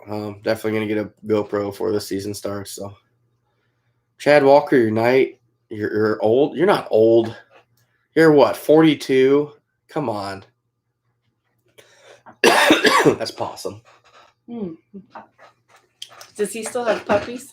Yes, he still has puppies. No, Chad, we're not taking a puppy.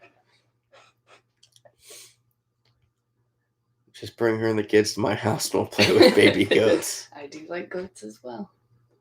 No. See, I can just glare at you in the video on here, and it's the same thing. I'll just ignore it. I know you will. All right, Rammer Channel, take care. No, don't encourage torture to parents. Hey, Chris, how we doing, bud? Your aunt liked the 7 for her videos. The 8 doesn't have a replaceable lens, but the 7 does. That's one of the guys at work told me basically anything above a 5 has that stability in it, and he said basically they're all the same after that. So I don't know. I got some research to do here in the next month before I start really going after it, but definitely think GoPro would help out a lot because then you can actually see what I'm doing as far as the sets are and everything. Actually had that nickname in high school. What nickname, Mo? I'm curious. Hopefully it's not Donkey.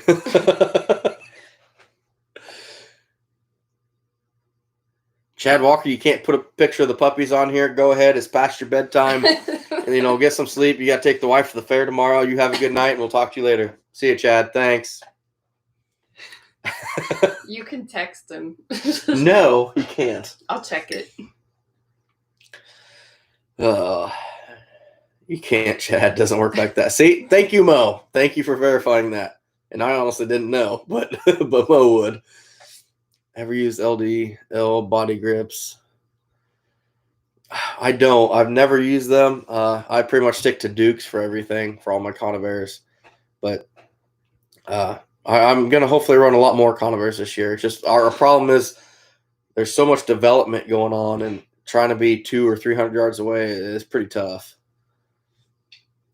So treadmill shots or what? They want to see you do a treadmill, and I'll take a shot. Oh, yeah, that works. Nope. I'm not going to be that guy. Like she said earlier, she likes my front teeth where they're at. It would not be a good combination.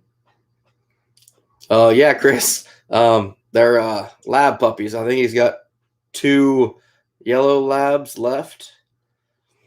They're so cute. They are cute. Chad Walker, he's on Facebook or whatever you want to do to reach out to him. Yeah, Mo, that's right. I'm glad you're here. I appreciate it. Okay, Bryce. Yeah, they are yellow labs. That's what I thought. How hot is it in there? It's pretty toasty. Is it? Mm-hmm. Even with the little one going?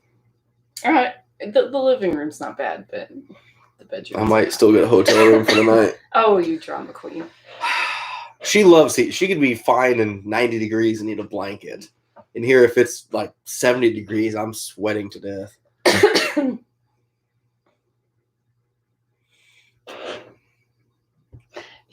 Chad, he showed me the pictures of his puppies on Snapchat. That's right. I showed her all of the pictures you sent me. Are there more?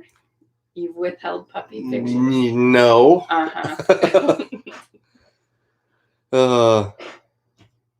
What fingers in a DP? What? You want me to stick my fingers in a DP? Not gonna do any good. Wow, Anthony, you got a dog going to the semi-big dog show? Does that pay out good?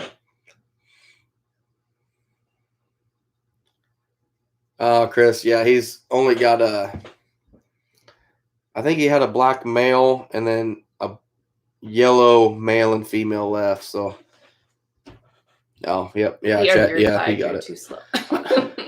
Thank you. I am too slow. Glab Family Adventure is Mo's daughter who lives in Alaska. Oh, if he makes too many friends in Alaska, he's going to end up moving there. Hey, Ken, thanks for stopping by. Yeah, like I said, pretty disappointed about how last season went, but we got things to improve on, and I think it's gonna be a good year for me. So.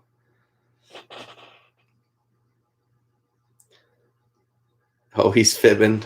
Men stutter when they fibbing. I didn't stutter.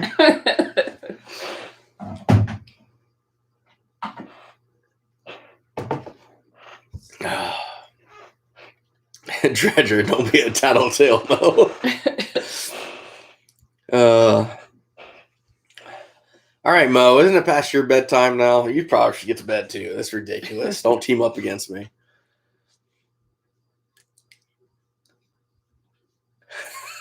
No, I'll delete this as soon as it's published. I'm done now. No, Anthony, get off the donkey. We're not doing the donkey You thing. talked about the donkey. We're not getting a donkey. So about the donkey. Yeah, I know they're good protectors. They keep my turkeys safe. So am I. Yeah. Wow. Wow. So there's that. Here, stick your finger in there. Wow. I know, Mo. I just got to flip your crap. Hey, honey, can you set this? No, I don't. Come on, set this. It hurts my fingers. Don't be a show off. You will like my comment earlier about this then. What was it? I'm not going to say. You have to watch later when it publishes. Oh, glad you have 3 of them now. Lab, giant schnauzer, and a miniature Dachshund. Nice. Hey, Mahler, how we doing? You just missed my daughter's meltdown, and Noah's probably watching TV. He was in his room. I don't know Our how dog he's in his ate room. her It's hot. bouncy ball, and so Yeah. Crisis. Yeah. Matter of fact, I see Maya inching for you in the back. I know they're all there. Please let us in. Both dogs and the cat, probably. Yeah, but the cat causes trouble when she comes in, so Yeah, it's a cat. Generally, they do. I don't care. I love him. I know you do. Just like the turkeys. See, and actually I showed that in my when I was trapping or doing the kids demo at the NTA. I was showing them because one of the kids actually asked me like, "You stick your finger in that?" It's like, this is I run push. Yep, that backfired. Are you okay? Yeah, I don't know how that actually happened though. Good try. We'll do it again. Push. Why is it doing that? I don't know. My fingernails are too long to catch underneath this sucker. Anyway, there's a reason I don't run push pulls because I would have fired the first time. So. Are you okay? Yeah, perfectly. It's doctor. You do it. I'm not doing that. Oh, that's funny. Yeah, Lexi wants to see the kitty. You should probably show her the kitty. I will find the cat. Thanks for taking time to the live stream. Always glad to see a fellow trapper tired and still having a good time for public to see. Yeah, Dredger. If you want a shirt or a hoodie, Iowa Trapper on Facebook message me. I don't know how to do it through this stuff. I'm so computer stupid and technology dumb. It's not even funny. But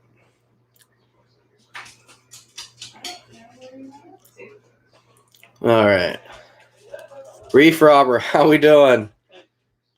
Yeah, that just proves it right there, guys. These things are not something that you have to worry about. I think what I did, I went past the trigger and curled up and caught myself twice. So, Justin Steins, holy, you should not be here. You got a wedding tonight. Get off here. Go away. Yeah, I ain't doing the 850. Bridger number 5 next. Nope. I got a video of me catching myself in that Bridger 5, so I ain't doing that. Yeah, Lexi, here's the cat. Here's Desi. Showing his man parts. Yeah. Wait to just flash them there. He's the sweetest. He's a pain in the butt. Thanks, Lexi. Thanks. Yeah, Mo, absolutely. If you can, hell, I don't even know how to share my Facebook link. So if you know how to do it, for sure. See, now your wife's going to kill me because you're actually here. So, Trapper Jay, are you serious about being unemployed during trapping season, or just you did something stupid and I got in trouble? No, John, I'm not doing another one. Reef robber should be in bed, going to the ocean to chase coho tomorrow morning at 2:30 in the morning. What is a coho? I'm curious on that. Hey, thanks, Mo. I appreciate that. Mahler, you had that video of Merc catching himself in the Bridger 5. Oh man, I'd love to see that. Not getting the jab, just can't do it. Yeah.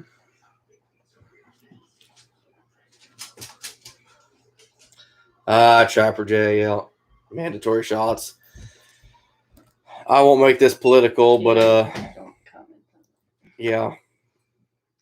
I'm with you. I'll just say that.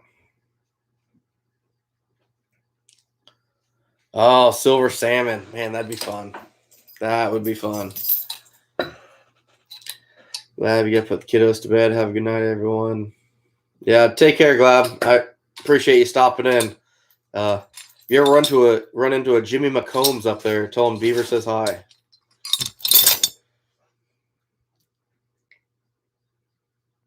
The wife may or may not message you tomorrow. Good luck. So Justin Stein said he wouldn't be here tonight because it's his brother-in-law's wedding tonight. Oh, that's the one. You're gonna be in trouble. I'm not. He did this on his own. I didn't tell him to be here. You're a bad influence. I am a bad influence, 100%. I know this. Take care, Glad family. Oh. Man, Mo, I really need to learn this computer stuff. Because Mo can share my Facebook link on here so people can order my shirts and stuff. I have no idea how to do that. I'm just ridiculously dumb about this. John recovering from COVID now, still wouldn't get jabbed. Yeah, I had it last September, and I won't go into it too much, but I would take it over the flu again if I had the choice.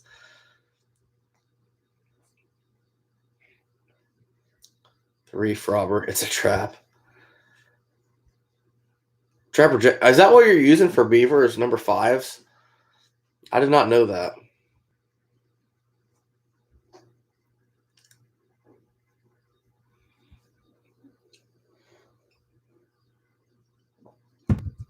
She did go down okay? Mm-hmm.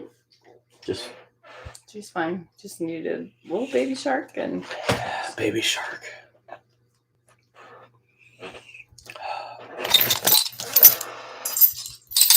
So if you weren't here earlier, we have no air conditioning right now. So it's a solid 85 degrees in this house. Oh, you're dramatic. Might be 90. Might be 90. I'm about positive it's 90. Let's see what it is outside. Well, outside is different than in here because you don't open the windows. It's 70 right now. Outside. You're fine. Using the 85s and the Duke 850s. I've yet to see a Duke 850, Trapper J. I'd really like to. I like to mess with it. I can see only thing you need to look into in your studio. It's good to get it.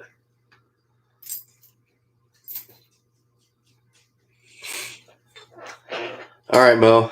I'm gonna write that down. I've had to write down a couple things tonight. Oh boy. All good. He's taking notes. Of course I'm taking notes. Or... What? I'm taking notes. No, Chris, not shot time. Yeah, Chad. We had that guy come here today and start working on our AC in our furnace. So I helped him when I could, but I got a lot of stuff done in the shop today. Definitely got to take a load to the dump. My shop is looking pretty rough. So, excuse me. Wow, wow, it's rough. So I got a lot of work left to do, but it's getting there. He has company when he does it. Yeah, the damn turkeys don't leave me alone. One of them's gonna be Thanksgiving dinner. I'll just tell her there's a coyote that got it. Not a chance.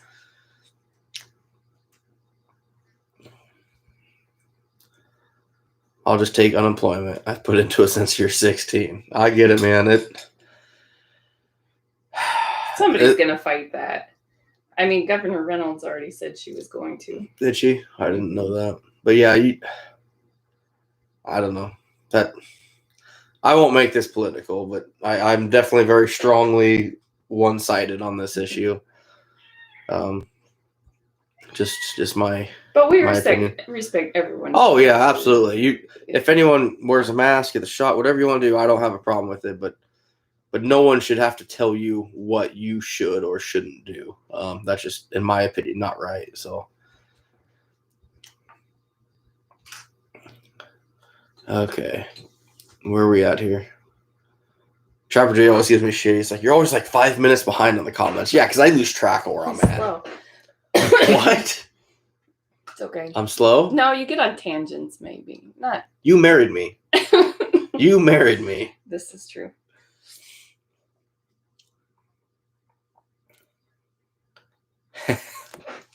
WT, Mom, cup is empty. Shots. Mine is now. My tea is Yeah, gone. she's out of tea. You could put a little Fireball in it. I would drink a little in my cup. Things are looking up for me. That's good. Fireball and tea bags. That'll be interesting. It'll be a nice balance. It's Bengal tea, so it's spicy. Yeah, Trapper J, that's honestly one thing we've talked about. The meat turkeys, them getting too big and unhealthy. Yeah, someone told me they probably would have a heart attack, but Yeah. I'm going to love them until they die. So, and she promised to do the same for me as I got fatter too, so it works out all right. Oh.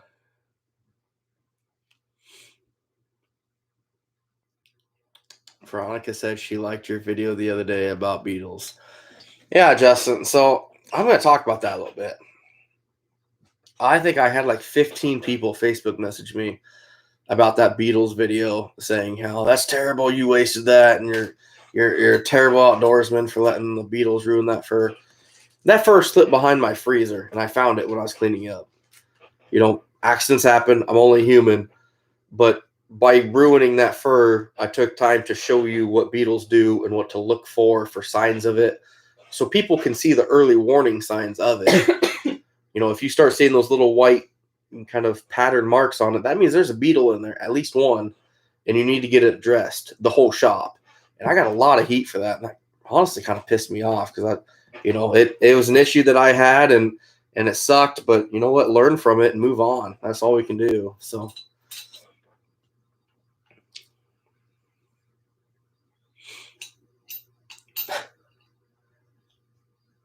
WT Trapper, you're wearing a mask while watching the live stream. Nice. Cinnamon tea. Yeah. Judith and Dan Davis. Cinnamon tea. Mm-hmm. Oh, but it is pretty cinnamon. No, it's good. Mike, yeah, I doubt it. Yeah, Trapper J, what do you do? LDT, you have baseball tomorrow morning. Be waiting for the how-to muskrat trapping video. All right, buddy. Hey, like I said before, focus on school first, man. I've had to tell my buddy Luke that a few times. He's going to college. You got the rest of your life to trap and follow your dreams, but focus on school right now.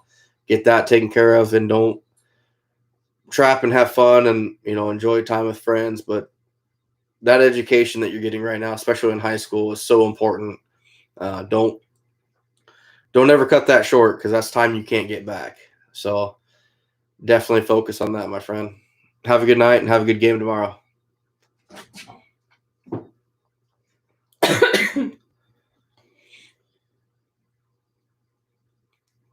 No, Anthony. No, it wasn't anything you did by any means. Well, Justin, I'm glad she enjoyed it for sure. Yeah, internet veteran. That's kind of, I shared it to, show the signs of these. It's what it is. It happens. Everyone makes mistakes. Things happen. Considering if I put up every fur I had this year and didn't have any issues with beetles or ripping a fur or tainted anything, that would pretty much be godly. I mean, it happens. You know, we all make mistakes and whatnot. How's the battery doing on that? She's good. We're using the hotspot on my phone for this to make it clearer, since apparently that's Yeah, you're perfect. You got 100%. Oh, wow. Apparently it's not taking much then. The cat decided to knock it over. That wonderful cat that we got from Lexi on here, I love him. which he wants out. Let him out. Matter of fact, let him outside. He's just going to bother the dogs then. No, let him bother the dogs. Have at it. Your turkeys are Papa, Bronze Mama, a Royal Palm Ooh, I Mama, love Royal Palm turkey. 2 Narragansett. What are our turkeys' names? Our daughter Grace named 2 of them Sprinkle and Sparkle, and our son named the other one Dave. So we have 2 males and a female, and Grace is mad because she doesn't want one of hers to be a boy. So either Sprinkle or Sparkle is a boy, but we just don't know which. With our luck, Dave is probably the female. The other 2 are the boys. Right. So. Oh, all right, LTD or LDT, get out of here, buddy. Have a good game tomorrow, bud. Chad Muller, great coyote bait. No. Hopefully not, but we'll see. We'll see. No, I don't love that kitten. I do. I know. Mama does. That's all that matters. Amish Tom is the papa. We haven't figured out names for the females. I read something cool about turkeys the other day. They said that they're actually fairly intelligent. Like they can recognize over 100 faces, and then they can know their names if you say it enough. And ours, they know us pretty well. Our turkeys are freaking squatters. They're like, they're so domesticated now. You can walk right up and pet them on the neck. They like to be petted. But as soon as you go to if they know you're gonna move it, like if you're like, yeah, get out of here, they just lay down and put their wings out, like you can't see me and you're not gonna move me. I don't like them in our garage because they'll poop in the garage, and they'll wait in a row, all 3 of them in a row by the garage door. And then when I open it, they come running in and they eat all our cat food. And I'm pretty sure they're eating their relatives because cat food's made out of chicken. But one time it was raining. We're going to have fighting turkeys. No. We're only going to feed them turkeys and cocaine. When it was raining one time, though, we shooed them out. And they all sat in the rain and glared as we backed out of the driveway. It was really sad.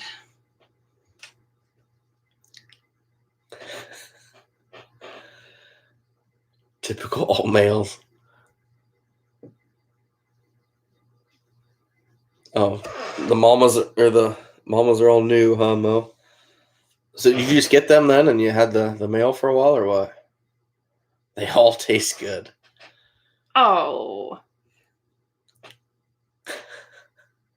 Cocaine turkeys. They don't taste good after a certain size, is what my brother-in-law says. Yeah, he says our males are too big to be eaten anyway now. Probably, but we're going to find out. No, so. We are not. No. Hey, Justin, you guys are welcome to our place anytime you swing on over. Please do, and we'll cook them up. We are not eating them. The UPS man even commented on them. Yeah. I'm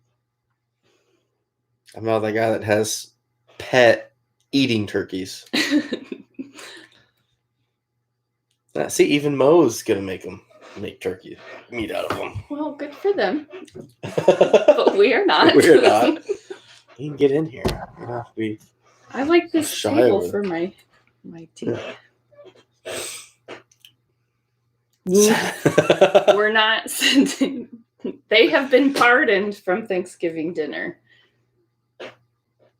They've been pardoned.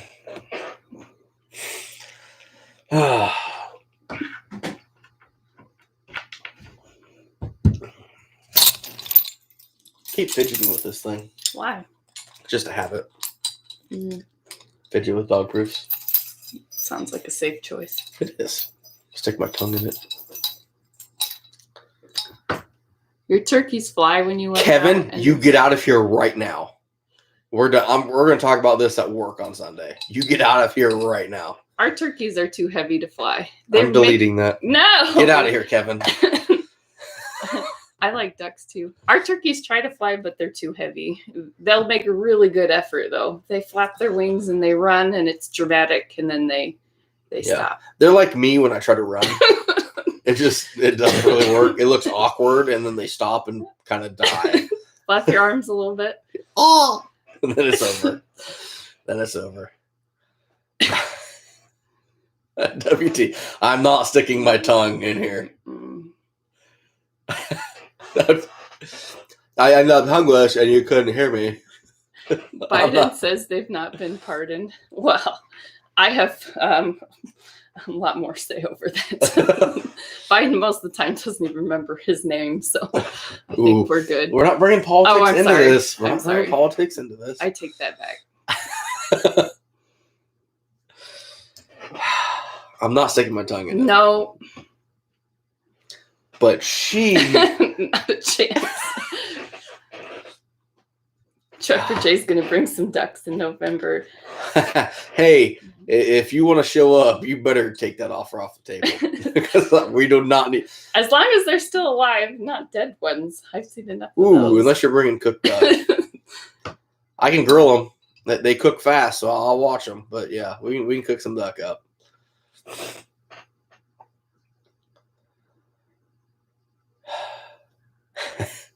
I'm not sticking my tongue in it. I'll stick my finger in it and set it off again. That's no problem. These things really don't hurt, guys. And that's the thing. You know what? That's something that all the antis think. Like, oh, that's so inhumane. When you come up to these and raccoons are literally curled up sleeping in these, you're not in any pain. And when you catch a coon and two dog proofs, because sometimes I'm stupid and set them too close together. But, you know, clearly it's not a pain issue. Pretty ridiculous, but no, Mo, we don't need any guineas either. Those are cute too. Yeah, WT. Oh, that's what you're trying to do. Oh, Jay would stick his tongue in this. Oh, so you're going that route. Well, Jay's more of a man than I am. That's all I got to say. No, Trapper Jay, I don't need live ducks. I bet it would make our kids happy. I'll tell you what, though, if we butchered them here, we could probably catch a cat the first day. Take those feathers out and make some cat sets. Sad. Butchering ducks. Mm-hmm. I don't know how we got married. Right? Yeah. The person who wants to save every animal she can marries the guy that butchers every animal he can, pretty much. But anyway, WT, thanks for the super chat. You didn't have to do that. But he's not putting his tongue in the thing. Yeah. That'd probably end my season if my tongue came off because of that. Stein's is already married. Anthony, he owns A&J Skinning Machines. I suggest if you guys never heard about it, check it out. It's the skinning machines I run. He's got some awesome roller style skinners for coyotes and stuff that you don't have to worry about the pressure points. But I also got a machine for just the vice grips on the side that work for coon that does awesome. Check him out. Anybody who hasn't heard of him. Machines work really, really well. Chad, thanks for the super chat, man. Not sure if that's a fox or a cat, but it's really happy though. You're a good man, Chad. Shoot me a message tomorrow. I got some ideas I want to run past you too on what we talked about here a few weeks ago. Jay live stream tomorrow. He's gonna tongue punch a DP. Lexi, get out of here. We don't need anything about ducks anymore. Chad Muller, no. Ain't doing it. WT or with Chad. Get out of here. I'm not putting my tongue. We're done with this. We're putting it to the side. We're done with it. Not gonna happen. But I'll tell you what we could do. If any of you haven't done it yet. Oh my gosh, don't bring the book up. My wife published a book, The Traveler, and you guys really want to support me, or us, I should say. Get on Amazon, check it out, The Traveler by Jennifer Deaver. We're currently working on the second book right now, so pretty proud of her. You know, she supports me in all my trapping stuff, but She's actually got a book out there published that's on Amazon, so that's pretty crazy. So You're ridiculous. why am I ridiculous? For loving and supporting you, I'm ridiculous. Book. Absolutely, I'm going to push your book anywhere I can. A petting zoo sounds pretty catchy. Kevin, I told you to go away. I think I agree I will with see that. you Sunday, and we're going to handle this. I'm going to hang you up on a hook by your coveralls at work on Sunday. Grace does say our family needs a pony. So Mo, have a good night. Thanks for stopping in. I appreciate it. Sorry your daughter just moved to Alaska on you a couple weeks ago, so that's going to be a little bit of a stretch for you. I'm sure it's tough, but Justin's first wife moved to Alaska as well. So my first wife. Yep, Jimmy. We talked about this before you got here. My best friend Jimmy moved to Alaska. His first wife. Whatever. Mm-hmm. Thanks for stopping in, Mo. Hey, Lexi. Yeah, it is a good book. Thank you. Oh, you're sweet. All right, Justin wants to know what the book's about. You want to explain? Come on. Well, it's not like even people, your group will read it. It's They're trappers. They have kids. They have grandkids. It's a middle grade fiction book. Do this. I'm gonna go bathroom. Will you give me a little more before you go? I'm gonna need more tea too.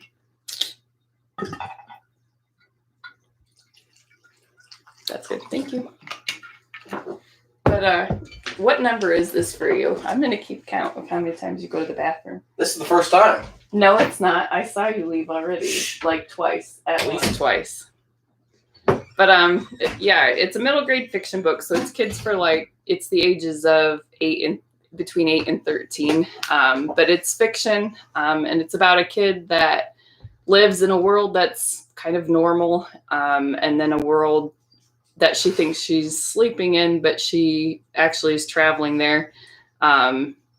And it has magic and stuff in it. And so then she kind of realizes she's in both worlds.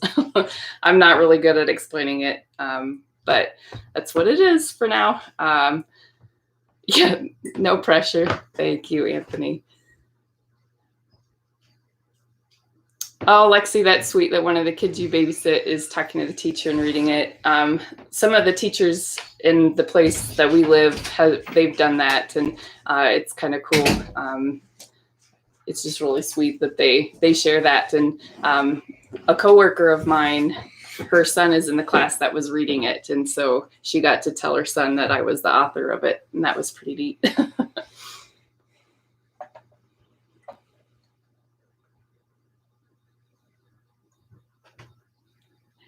Chris, we're not butchering my turkeys. Oh, Mo. I thought you were headed to bed. Well, thank you for sharing my wife's book. That was sweet. Thank you. I appreciate it. WT Trapping. Hey, yeah, check it out. I'm pretty proud of her. She worked really hard on it do you tell them when you started on it originally? No, I started writing it when I was still in high school. And then an English teacher connected with me and kind of encouraged me to start writing. And she connected me with someone who had a book published. And then it just kind of led to me finding, I mean, it took a little while, and I finished it when I was on maternity leave with Grace. So it took some time before I decided to actually publish it. But it was a good experience because I had never done anything like that before. So a lot of fun, a lot of learning. A lot of learning.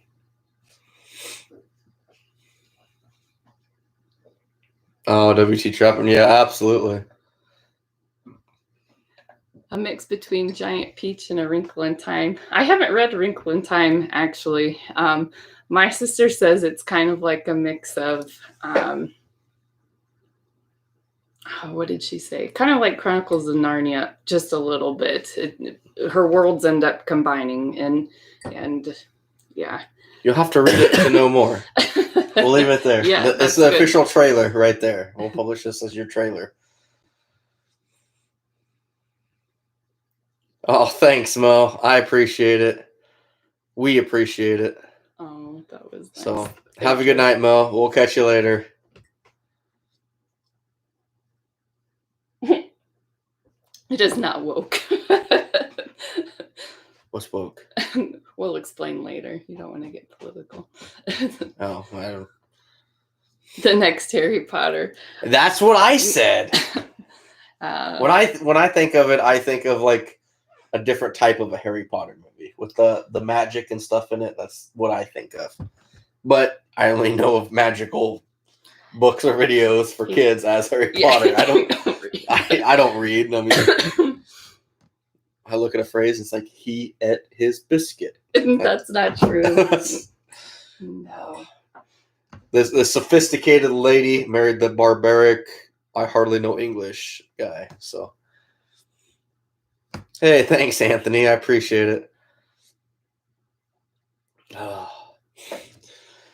So, how's everybody doing tonight? It's a nice Friday night. Anybody else drinking anything? Or is it just she's drinking too? So, us now.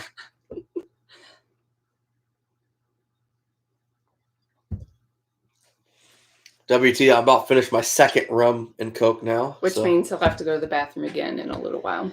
I told him by the end of the third one I'd probably be naked on the roof. So, is that one piece of siding still loose? You could fix that while you're up there. See what I have to deal with. It's all about work with her. I can't just enjoy the roof without having to work on it. Anthony, you look at pictures. Boy, me and you would get along great. Absolutely. Oh. Books with lots of pictures for you. Yeah. Well, Kevin, I know you, and let's just say you make me feel smart, so I appreciate that.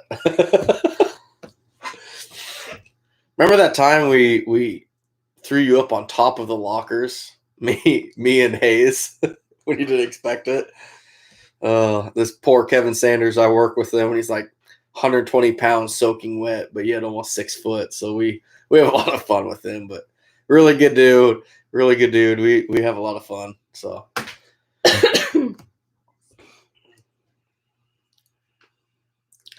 Mike, you're still on company time, working hard. But you have time to tune into my live, so I appreciate that. Justin Steins is in Florida. Yeah, that's where his brother-in-law's wedding's at. Oh, what part of Florida? My last girls trip I got to go on was in Clearwater, and I would go back. I loved Florida. Oh. Yeah, she went down there with one of her really good girlfriends, and they had a blast down there for a week. It was so fun. It was a really good time. And it was fun for me because, she wasn't here. Wow. I'm kidding. Wow. I'm kidding. That was mean. I'm kidding. Mm-hmm. You know that. Yeah.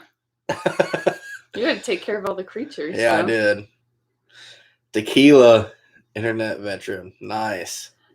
I had a margarita earlier tonight. Yeah, you did. Our daughter, there's this place we like to go, this Mexican restaurant we love. We're getting to be regulars there. Oh, we're definitely regulars. They kind of know what we like now. But she likes Sprite and grenadine, and she calls it a mamagarita. Mamagarita. But then if she catches a boy ordering it, she says, "That's funny, right? Because it's for girls." Oh, that's funny. Tommy, you just got back from the Wisconsin Trappers Convention. Hey, Tommy, so I got a question for you.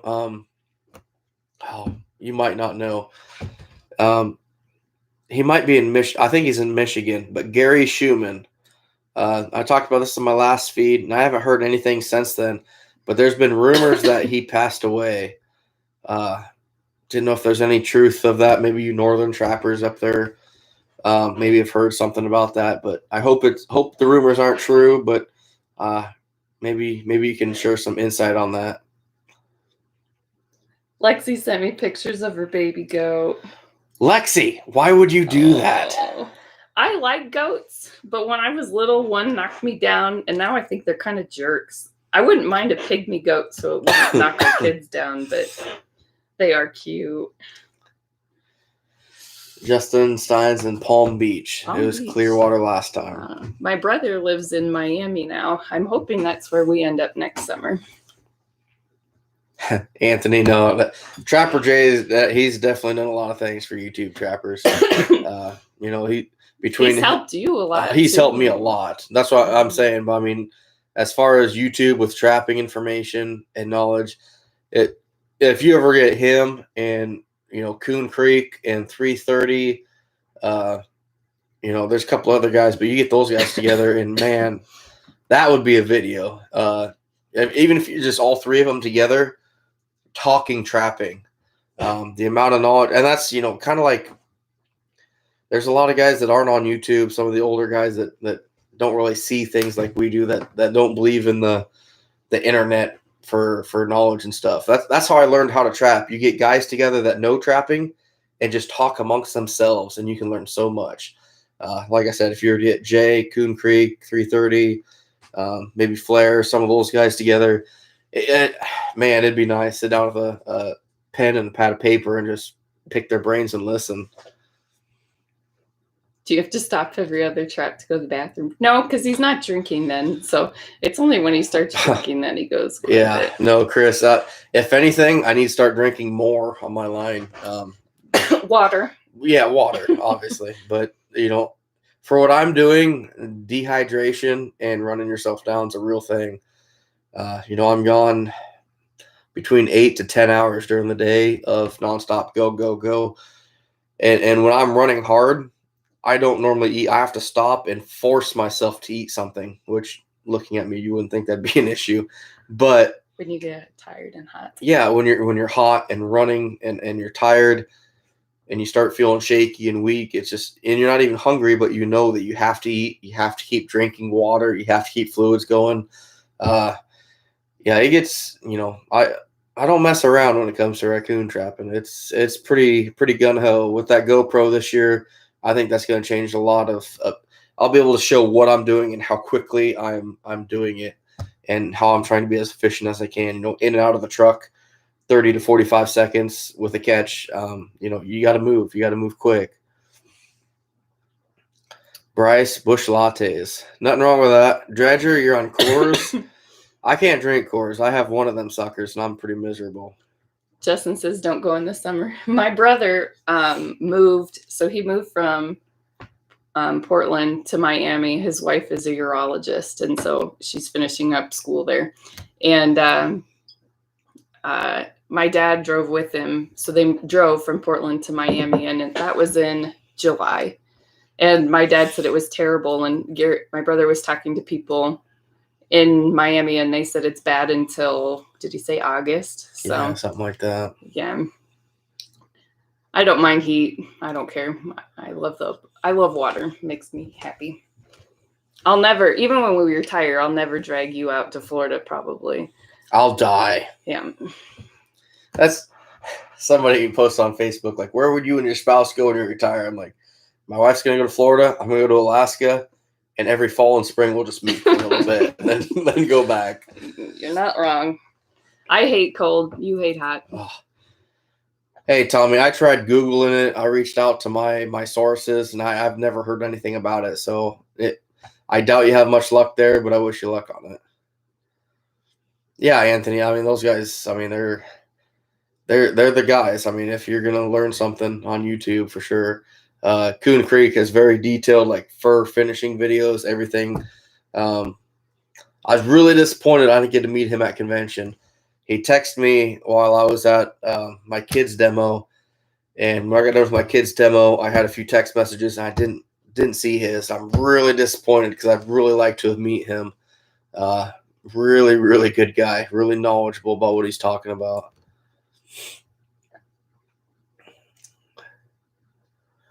Yeah, Judith and Dan. Maybe we need to get something set up for those guys. Get the three of them together. Man, that'd be a hell of a live. I promise you that.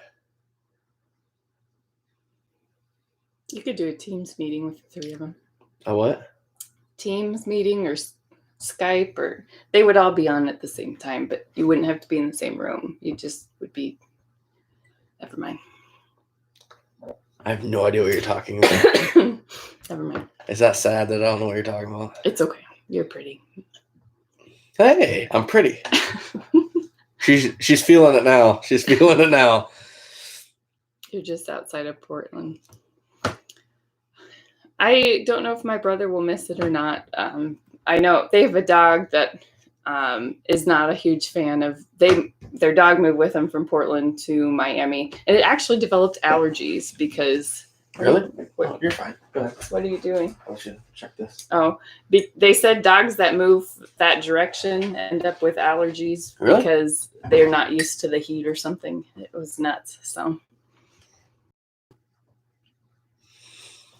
Okay. 95. Justin, I promise you didn't learn everything from me. You already knew what you were doing a long time ago, my friend. Yeah, that for sure. Did you I know you're working on that, not necessarily skinning machine thing, but that other that other deal you're gonna make for your skinning machines. Is that you end up getting that done yet? I know you hadn't announced you're doing it yet, but I know A&J Skimming Machines is coming out with a new deal here sometime soon. So you messaged me about it, and I haven't shared it yet, and I don't want to if you're not officially on top of it yet. But I like where it's headed, man. You're always adapting and improving things, and that's pretty awesome. That's pretty awesome. Yeah, Anthony, I've heard of Meat Trapper. I haven't watched a lot of his stuff yet, but I've definitely heard of him. Treasure, I'm pretty. She's the pretty one. Kevin, am I getting pop-eyed yet? No, you are not. All the guys at work say my left eye squints when I've been. Okay, never mind. She's right. Yep. Anthony, for a Skype call. Yeah, essentially the same thing. I've heard of Skype, but. Oh my gosh. You're silly. Those three together, I'll ante up for liquor to get secrets out of them. Absolutely. I'd throw $100 at that. That'd be awesome.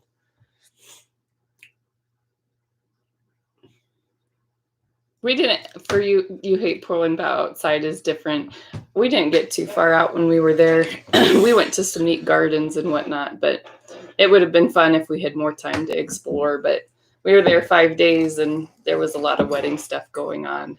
But yeah. And you didn't really get time for your own to take the kids. I didn't go to Portland. She went out there for her brother's wedding, my brother-in-law. It was beautiful. Really pretty wedding. But she's really hoping to enjoy it, but just didn't quite get the time to. It was busy, but that's okay. I'll go harass them in Florida and enjoy that. Hey, WT Trappin. It's too bad you're going to miss out because I'm going to tongue punch that thing pretty soon. So you're going to miss it, but, stay tuned next time. You'll see it maybe then. But I'm just kidding. I'm not doing that. But I appreciate the support tonight, buddy. I appreciate it. You have a good night, and I'll see you tomorrow night on Trapper J's Live, I'm sure.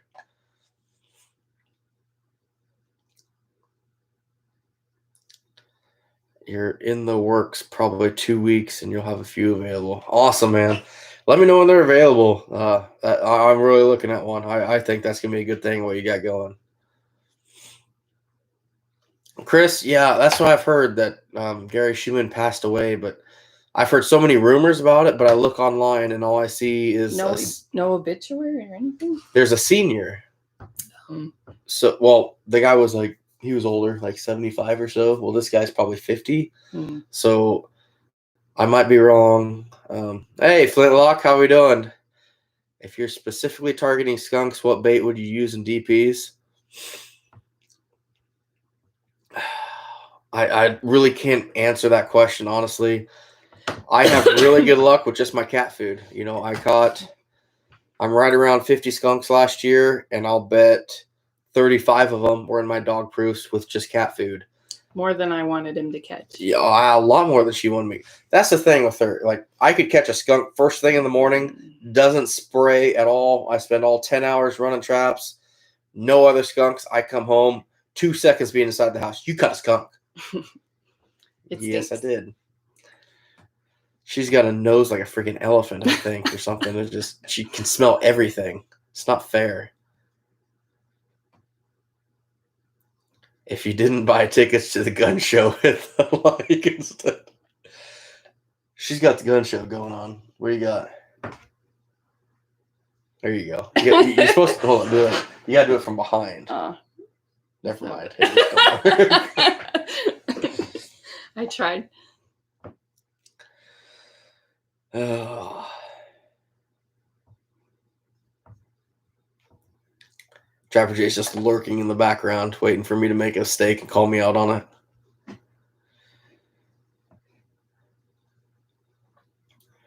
Oh yeah, Anthony, absolutely. You know, she does support me, and we've talked about the foreign lives. You know, trapping season's hard on me, but it's harder on her probably. You know, I try to make a point during the week. I'm every day I try to be inside by 5. There are a few exceptions to that, but I am inside most of the time to help with the kids at 5. But at the same time, you know, on the weekends when I'm trapping, it is solely her because I'm gone from 6 o'clock in the morning till 5, and you know she's going to school full time on the side while working full time and taking care of the kids on the weekends for me full time. Yeah, there's no way I could do this without her support with the kids. Absolutely not. So she's definitely the rock that I need. That I bash my head off of sometimes, I guess, but no, I couldn't do it without her. Yeah, Trapper Jay, we talked about that a while ago. I haven't heard anything on Gary either. I really need to reach out to some other people. I just can't think of who's up there that would know up in Michigan, but I really hope it's not true. I'd really like to meet the guy. He makes some awesome videos, very full of energy. Kind of, I don't even know how to say it, but I've learned a lot from his rat race video. I'm going to get his 40 cents in a weasel video since I'm going after weasels. His beaver in the bank, his raccoon riot. That's sad that I can name all his trapping DVDs off the top of my head. But, it's good. You know, I really hope he didn't pass away, but he's a very high energy, high performance, have fun while you're trapping guy. And that's what we need in the trapping community. Show that you can have fun doing this. You know, I run my line. I'm running pretty hard, and you see me being pretty wore down and tired and exhausted. I'm kind of jealous of him in the sense that he can, you know, what he's doing, he still shows energy and fun and excitement, and that because that's what we need. That's what we need. Trapper Jay meets skunks this year. I'll send them all your way then, 100%. I will guarantee you this, Jay. We're gonna catch 5 to 10 first day. Great. And my wife's gonna skin them for us, and then they're all yours. Right.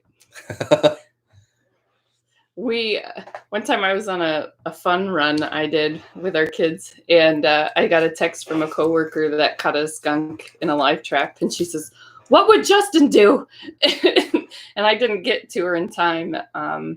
Her husband ended up shooting it, but she didn't know how to deal with it. But I'm glad that every time our old neighbors, when they'd see some random animal, they'd always call him. And my coworkers apparently think the same thing. So, but even it's rubbed off on me. We had a coworker trying to catch, what did I tell you? Ground squirrel. Yeah. And I was telling she wasn't catching it. And I told her it's because her pan tension was, it'd come and eat the food and it would leave. And it was because her pan tension wasn't right. Yeah. So she knows what pan tension is. That's proof that she's been listening more than I thought she was. So I really need to be careful.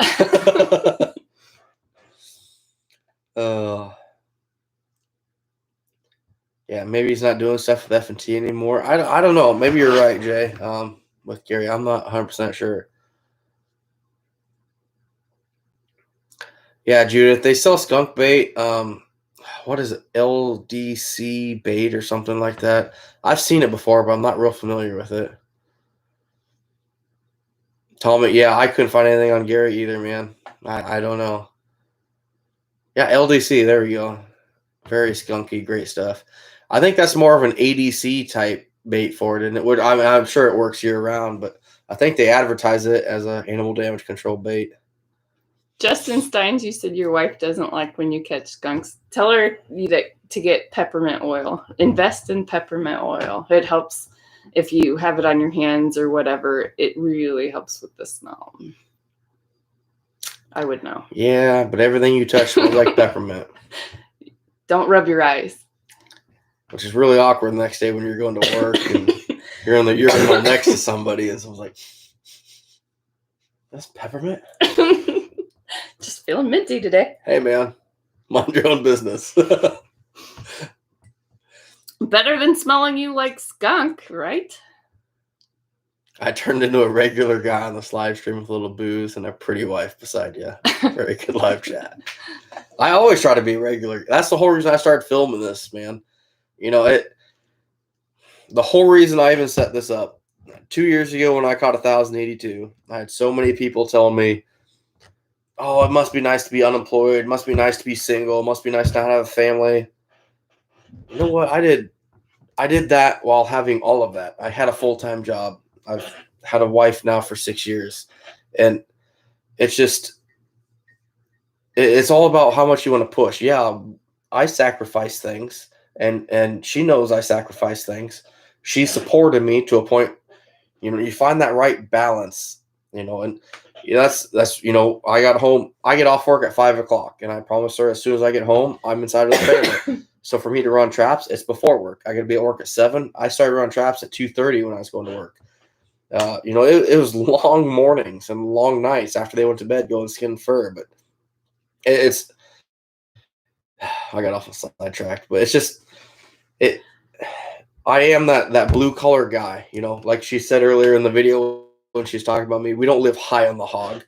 We're very blue collar. We make ends meet. We're not, you know, we don't have 6-figure jobs. We both, you know, we have full-time jobs, both of us, and we both have our passions that we want to pursue and lives that we want to have. And it's just, I don't make a living off of trapping. You know, we make a little money on it, but it's not. I'm not going to quit my job tomorrow because of trapping or anything else, and that's why to prove that anybody can do that. If you want to push yourself hard enough, you can do exactly what I do, or even better, depending on your area. It's up to you. I got on a rant. No, it was good. You're down more. You were so nervous to start with. He was. I always am, Dredger.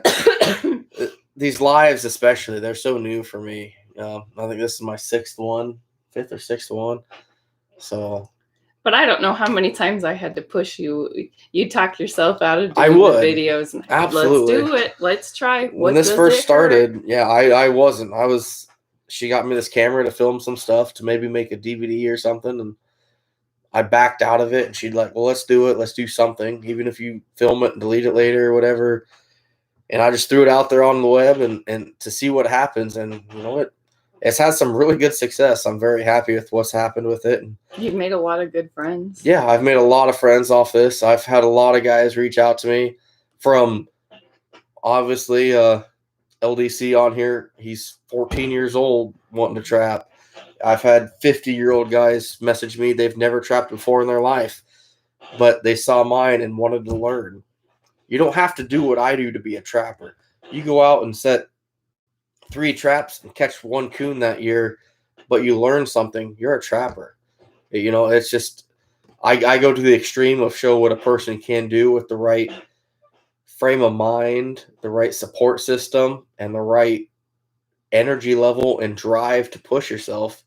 And that's where I'm at. So I got off again. It's all right. It's just, it's trapping is what we need to do. You know, we need to spread it. That's all we can do. You know, there's so many things against us right now, and we need to get the youth involved and everything else. Whether it's, if you have a kid next to you that lives next door that shows an interest, maybe you're skinning a raccoon and he walks over and asks what you're doing, tell them. Say, hey, you know, if their parents are okay with it, you can run traps with me tomorrow or this weekend or something. Or that 50-year-old guy that has no idea, that's never heard of it. You know, educate them. Whether they do it or not, just educate them to what we're doing.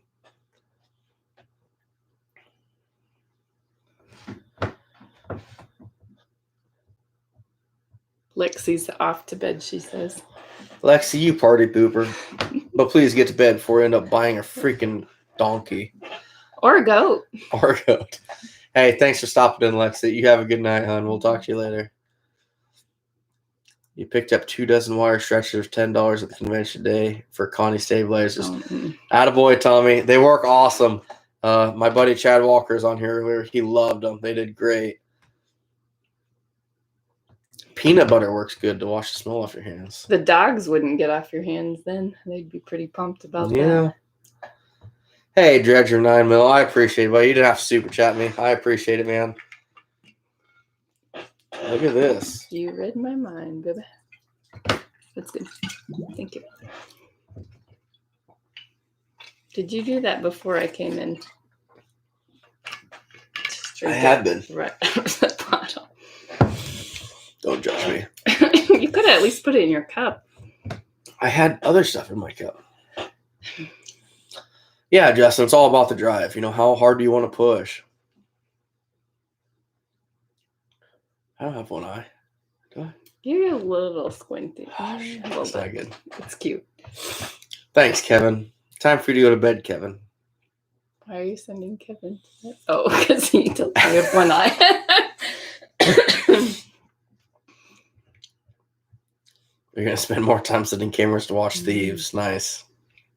That's too bad, Jay.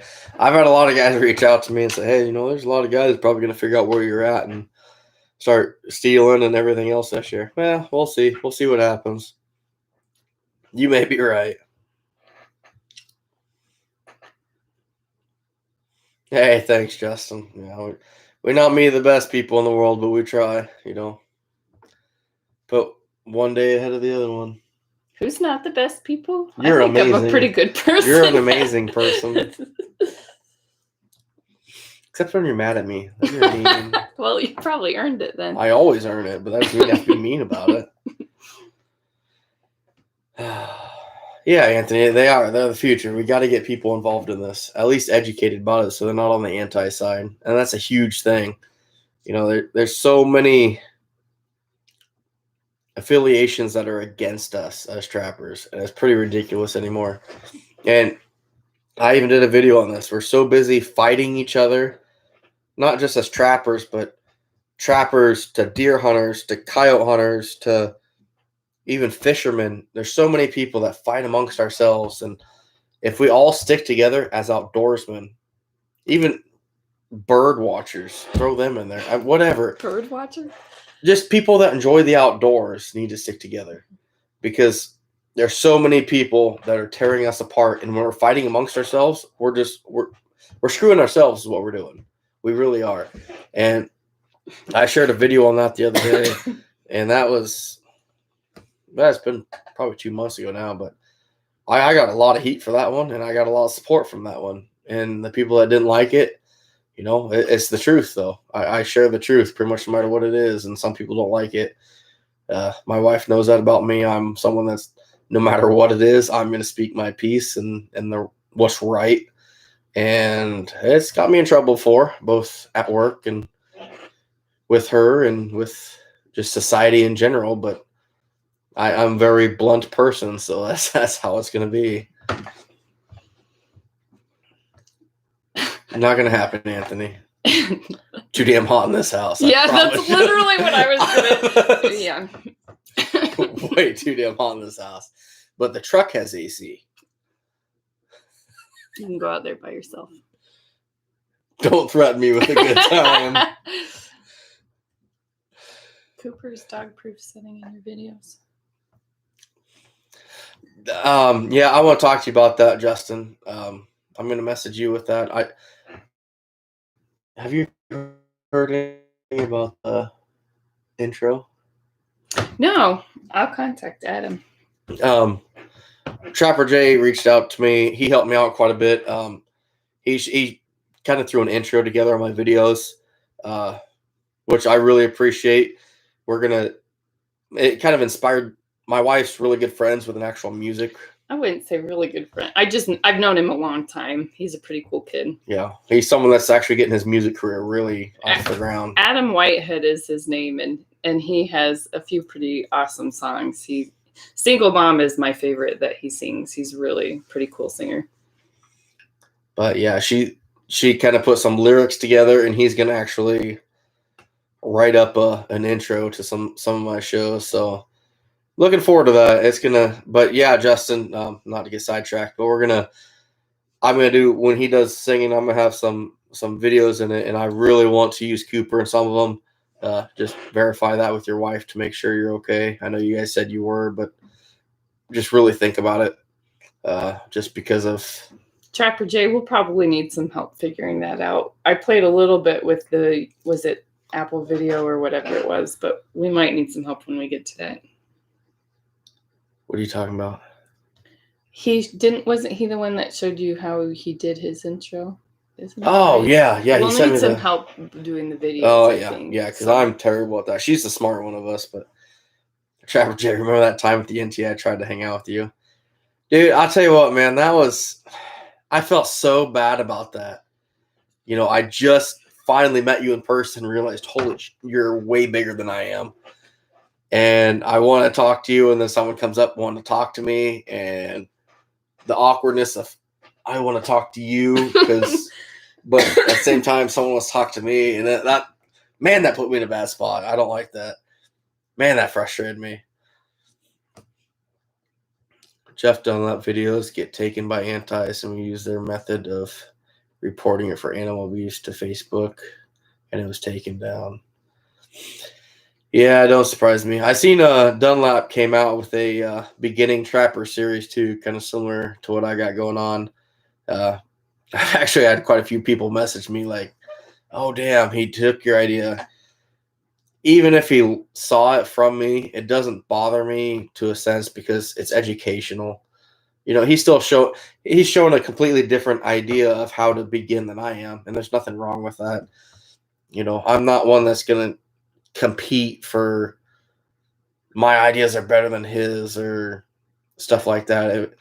It's educational. Now, if he were to, like, I don't know, take my 1,000 Coon season series or something, the name of it, then I'd be a little upset. But no, the more people sharing information, the better. Exactly. The point of this. Exactly. That's why I started this, was to share stuff and for people to learn. And I've hit a lot of roadblocks with some big names.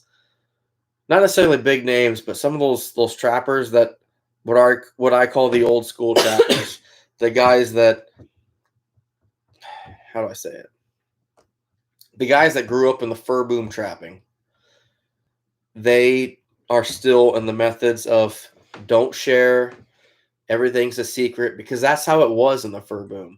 If you knew about trapping, it's because your family taught you about it and nobody shared anything because it's a secret and there's real money to be made. And I get that. And I've gotten, a lot of those guys don't like me, which bothers me. It does, because they don't know me. They don't get the time to know me. They think, oh, you're trying to be a superstar or something like that on the internet. No, I'm trying to share stuff, because now times have changed. It went from every family had a trapper or two to now every 100 families might have one trapper. We're dying as a sport. We have to share. We have to educate. We have to grow, because otherwise we're in big trouble. So, and that's kind of what I do. And I've got a lot of those guys that grew up in the fur boom that were trapping. My buddy Chad Walker that was on here a little bit ago, he can attest to that. He could tell you he's a really good friend of mine. I know that there's a lot of guys that he knows, and he won't tell me, but I know I get a lot of hate from a lot of people that he knows, because they view that way, as everything should be a secret still. Nobody should know that how to catch a mink this way or how to catch a coyote. And we keep doing that, we're going to be in big trouble in the next 5 years. That's just bottom line, no matter what you do. Veronica's on board with the video too. Is that the one you showed me where he says, and that's how you said a dog? That's how you said a dog proof. That is a cute. That's the clip I want to do. Yeah. No, that's awesome, Justin. I want to incorporate it somehow. I'm just not sure how yet. I'm thinking of doing a few clips throughout my season before, with me setting a few things, maybe the kids I took, and then I'd like at the end of the intro, just for that part as he gets it.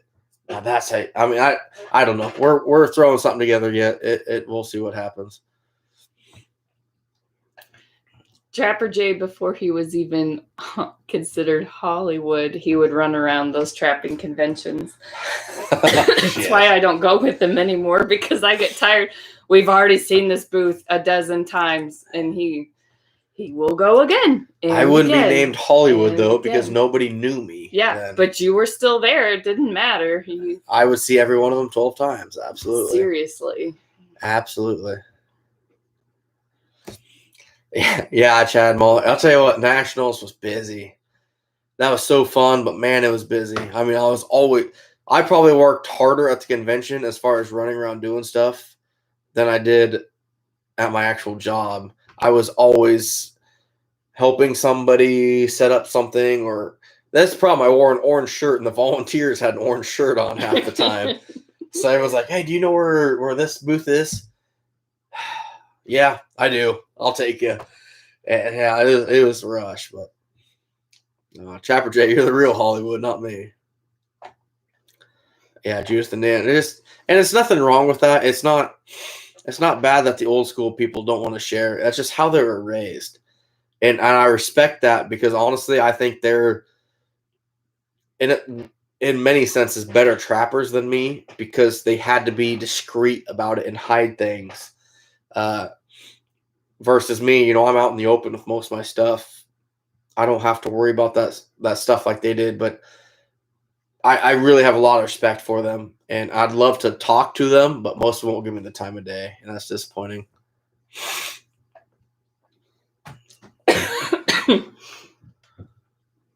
Dredger 9, you got to go before you spend more money. Hey, thanks for the super chats, man. You have a good night, and we'll talk to you later, buddy. Plan on next week or the next week after, check in, because season's getting close. We're a month and a half before I'm pre-staked. Wow, I'm really squinting. Mm-hmm. We got a month and a half before I'm pre-staking, so it's getting here. It's gonna be a good season. L&J Outdoors, you're taking stuff from you. Dunlap, Trapper J, just listening to all you. You're trying to figure out what works for me. So glad you're all sharing your education. And that's the thing, L&J. I want to share whatever I do. Take it and modify it to fit you. And same thing with Trapper J, Coon Creek, all these guys. If I share this amount, if you can take 10% of that and modify it some way to fit you, go with that. I've never been this is the only way, this is how you have to do it type thing. Just I'm sharing what I do and what works for me. And if you can find a way to make it work for you, awesome. That's all that matters. Yeah, Justin, I felt bad because I really wanted to relieve you guys more, especially since you guys let me kind of, I don't know, what do I call it, piggyback off your booth there. I wish I could relieve you guys more, but I was pulled in so many damn directions. It was frustrating, but I'm very thankful for that. He owes you. I do, absolutely. I owe Justin and his wife. It was fun. It was a lot of fun. Looking forward to going to Ohio next year and doing a booth there. That should be a good time. I told Justin if there's fun stuff to do in Ohio, we could make it a good trip. We'll find something to do, and I'll go. Maybe. She'll spend 4 days at a trapping convention. No. Were you choking, or was that like my arms, or what was that? I don't know. Did you put on deodorant today? No. Oh, probably. Oh. You put 70 miles on the side-by-side. He probably walked 3 times that. Doesn't surprise me. Yeah. Did we really put 70 miles on that thing? Wow, that's crazy. In 3 days, they put 70 miles at the convention on the side-by-side. That's the thing, Chad. Honestly, like, if any of you are at the national convention, the distance from the campgrounds or the parking to the actual convention area, what would you say, Chad? At least a quarter to a third mile? And I'll bet literally I walk that 20 times a day. I mean, it was ridiculous. Got your steps in. Oh, yeah, absolutely. Flintlock, he does have a video on his GPS. You have a video that shows that. Yeah. Actually, I'll check that out real quick. It was one of the first videos I ever did, Flintlock. It's a dirty yellow and black. It's not GPS. Dirty yellow. It's dirty. I'll see if I can't find it here. It was one of the first videos I ever did before my scouting series. See if I can figure out what it's called. Boy, that's been a minute. There it is right there. Yep. It's called, yeah, you do it. 1,000 Raccoon Season Mapping. I need to change the whole series to not 1,000 Raccoon anymore. Yeah, if you can see that. No, it's too bright, honey. Yeah, it is pretty terrible. But if you go type in 1,000 Raccoon Season, comma, mapping, that shows my GPS and how I use it. Yeah, the handheld GPS. So a lot of guys, these things are so fancy anymore, and I'm so electronically just dumb. I'm terrible with that stuff. But this is literally, I mark 1, 2, 3, 4. Then on a notebook, I write down what those stops mean. On 1, I got the numbers in the middle. So on the left if 1's here, on the left, I got 2 dog proofs, maybe 1 on the right, which for you is probably opposite. But number 2, I got 2 220s on the left. Then that's how I did mine. And that GPS is simple, very easy to use. If I can use it, anybody can use it. That's no joke. Brad, you learned a lot from my scouting pre-staking videos. Hey, thanks, Brad. So something I'm going to do this year, hopefully my wife and even Trapper J, I'll probably need Trapper J for this one for sure. Not that my wife can't handle it, but I want to take my last year's scouting videos versus this year's scouting videos on the same roads and do this stop last year and then put this stop this year. And do stop by stop, side by side from last year to this year to show how that crop rotation changed those trails. If any of you watch my scouting videos, the very first spot I stopped at, I looked down a long road, down a hill, and I said, last year, this is a really good trail. We cut a bunch of stuff here, but this was all corn over here. This year, it's all beans, no trail. I can't wait to get to that spot this year and show the corn and the mud path that's going to it. And I'd love to do a side-by-side comparison from last year, my scouting video, with a 20-second clip of this year, and then you go down to the next spot with a 20-second of last year, 20-second of this year, and move down. I think that'd be pretty good.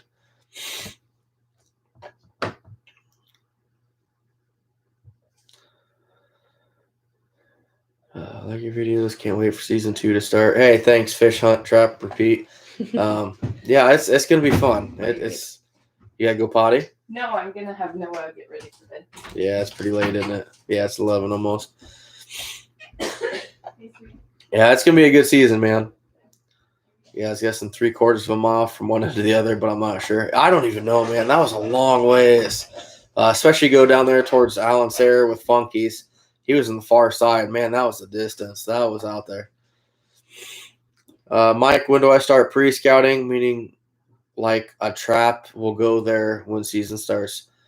Okay, Mike, so that's a good question. Right now, so we're not quite halfway into September. Once we get that first frost, that frost will kill the growth. Okay, so what I want to kind of envision in you, if you drive through your yard right now, the grass is growing, or especially, right now it's still growing. You drive through it, guess what? A couple days later, that grass pops up. You have no idea you drove through it. You get that frost and everything quits growing, you have to, because it's dead. Not dead, but it's not growing anymore. And that's the thing to look for. Once we get that frost, those trails will pop because that grass quits rejuvenating itself. It quits popping back up after something walks over it. So as soon as we get that first frost, I'm going to give it about 2 days, and I'm going to be scouting hard. It's probably going to be my from scouting to pre-staking is fast. I'd love to be out scouting now, but it's just not feasible because you're going to miss, I'm going to say 50% of the trails right now if you go out scouting because you can't see them. They're small, subtle trails, but as soon as that first frost comes, I'm mapping everything out in about a week and a half to 2 weeks, and then it's pre-staking time. I think our pre-staking is like October 23rd or 26th. We get that first frost probably going to be like October 12th to 15th. And then I'm going to be hitting hard, with scouting. I mean, it's every day off I have, I'm going to have 10 to 12 hours of scouting, just nonstop. So once you get that first frost, man, that's what it is. Anthony, have I used the Savaga traps? No, I have not. I haven't heard of them, buddy. Just since midnight here, been drinking since noon and got a plane to catch tomorrow. I'll catch you guys later. Hey, thanks for stopping in, buddy. You and the wife have a safe trip, and look forward to catching up with you guys when you get up here. You're here just messing with your traps. What GPS are you running? You have a Garmin E-Trek. Yeah, Judith and Dan, that's what I have. The Garmin E-Trek, the original one. If I can find a picture of it. Your phone won't show a picture, probably. It won't show a good video of it, but it might show an actual picture of it on the...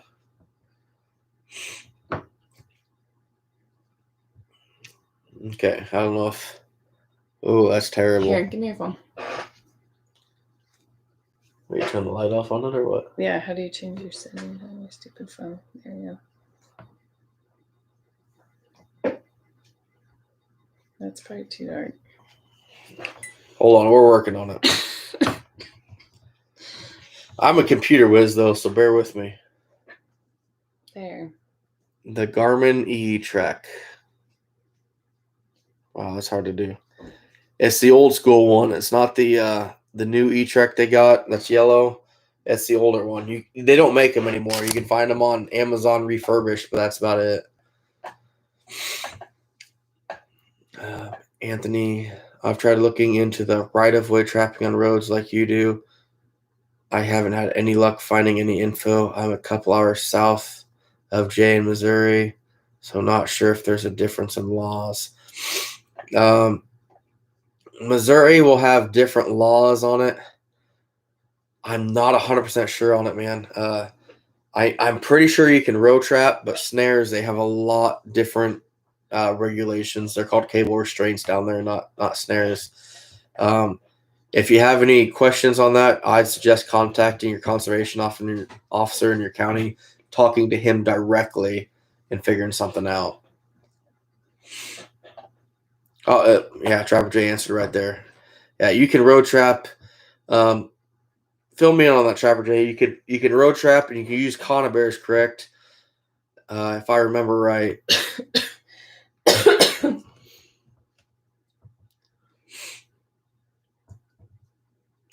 Anthony, body grip springs compressed or not when storing them? I would say no. Every person's told me not to. I would be lying if I said I'm good at that. Like I said, when I get done trapping for the year, I use a trap once, and then it goes into a bucket to be messed with later. And when I go to a new spot, I'm going to set a new fresh trap. A lot of those traps get the springs stay compressed. I'll throw the safeties on, set them off, throw them in the bucket. They still work well. But that being said, I think after 5 or 6 years of doing that, you're going to start having issues. Those springs are going to start getting winker on you. I'd really suggest go ahead and just setting the whole trap off if you can. There's a toad outside, and our dog keeps pointing it. That's what she our short hair can point a toad. That's good for her. She's really good.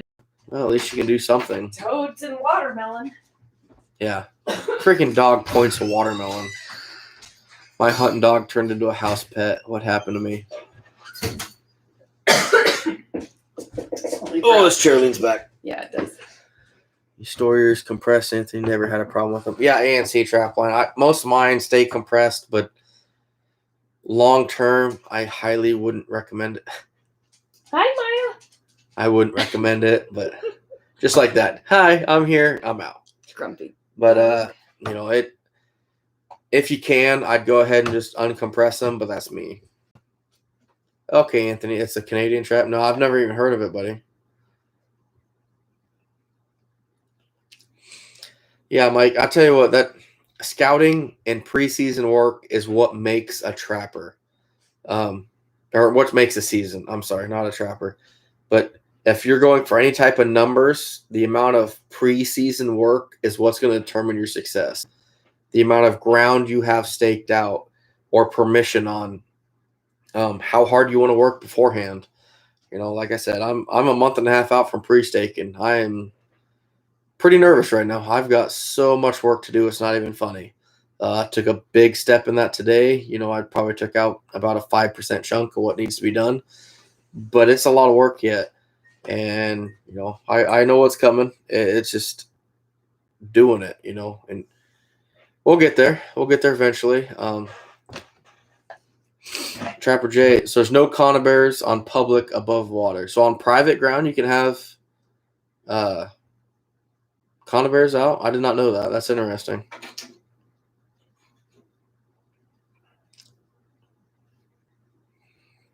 Molly, you got those the Canadian traps. They're spendy but good traps, but comparable to Belial. Belial's are good conibears. Man, I've never owned one of them, but I don't even think I could set one of them suckers by hand.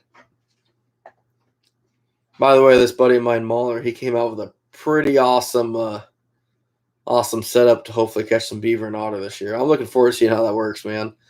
Like I told you about the drowner system we talked about, but you might have some issues, but that's pretty cool. As trappers, you always got to kind of innovate and think outside of the box to improve. My muskrat stretchers that I use, I'm very proud of using my muskrat stretchers as 220 stabilizers, and they've worked really well for me. No one's told me about that. I just I learned it on my own. But as I'm finding out, I'm not the first person to do that. There's a lot of trappers that have numbers well above me that use them either still today or used them in the past and found an even better method. So, it is what it is. I'm proud of it because I found it on my own, but at the same time, kind of sad that I'm not the first pioneer of it, but it is what it is. 155 on private. Man, that sucks. You're gonna miss. Granted, your coon probably aren't as big as the Iowa coon, especially the northern coon, but So explain to me the difference between a 155 and a 160 Trapper. I think we talked about this last time, but I was pretty tore up. I probably don't know.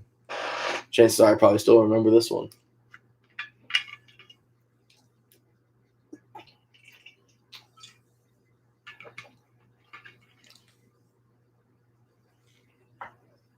What is that? Nothing. You drank out of it again. No, I didn't. It fell. Use the glass. Nobody wants your cooties. You hope they're on 6 of them. We'll see what happens. I have faith. I do too, man. Honestly, if you get a chance, and I don't know if I'll see you before season or not, but if I see you before spring, which I hope I will, I would love to buy a couple of them off you. I think for spring beaver, that would be a contraption to have. Definitely would. It's worthless, the 155. Anthony, 220 here in Oregon on land is general, and in the water has no size. Anthony, so I just heard a rumor, since you're in Oregon. I was told that Oregon issued a no-kill thing in their state. No animal can be killed for any reason in that state. I don't know if that's just farmers for cattle and chickens or what it is, but I was told the other day that something about Oregon has a no-kill order from one of my local farmers. Kind of curious what that's about. How are the coyotes in that area?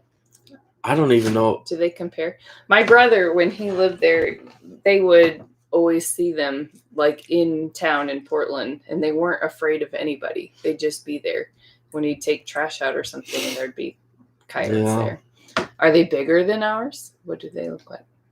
I would assume they're smaller, just because the farther west you go, the smaller the coyote gets, but generally the better quality. But I don't know about that far west. I'd be curious to know. Generally, the Democratic coyotes aren't that good. Sorry. Yeah. We're not getting political. We're not. But yeah, I don't. That's interesting. It hasn't been on the ballot. Okay, Anthony. That's good, because I heard you know how no matter what, including fish, you can't. So you're not allowed to go fishing anymore. Yeah, it's anything. There's no animal to be killed in the state if it passes. But obviously, you know how rumors spread. So my farmer friend that I do some trapping off of, some ADC work for, he messaged me about it and said that it's passed, it's already done. But you know how rumors spread, so that's good to know, especially if you live there. You know for sure. One thing I'll tell you is tell your friends to go against this bill. You know, it's not just for trapping, but every farmer in that state that has livestock. You know, it sucks. You know, I hope you guys get that thrown out. That's for sure. Judith and Dan, you can use 220s on drought ground here, 7x7. Yeah, flintlock, same in Illinois. Wow, flintlock 220s are legal on land in Illinois. I thought that was more of a Republican state, and you guys lost all that stuff. But I wouldn't guess that either. Yeah, I'm so lucky here in Iowa with our laws allow us to do the things we do. That being said, just because something, I've said this before, just because something's the law doesn't mean it ethically can be done. You know, one thing I'd like to change, I don't know how to say this, but it's not to go against trappers. But here in Iowa, you can set in the road ditch legally a coyote trap. A lot of people that have houses, you know, they mow all the way up into the road ditch in the country. I could set a number two.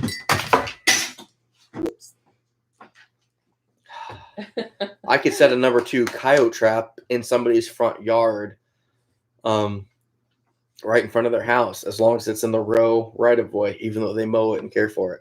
Not something I agree with. Not something I'm going to push to open the door for them to take more. But there's certain things that, you know, use your head about, obviously. But just because something's legal doesn't mean it's always the right way to be. Anthony, I hope you're right. I really hope it won't pass. Do you just think that it won't pass, or do you think, or is there like actual logic behind it that it won't pass? There's got enough people, even if they don't trap, they have to like fishing. Said no, Oregon isn't all Democrats. Portland, Salem, and Eugene, and the rest of the 15 corridors. Everything else isn't. What happened? Dixie drank the rest of my tea. Oh, Dixie. Great, we're going to have a drunk dog.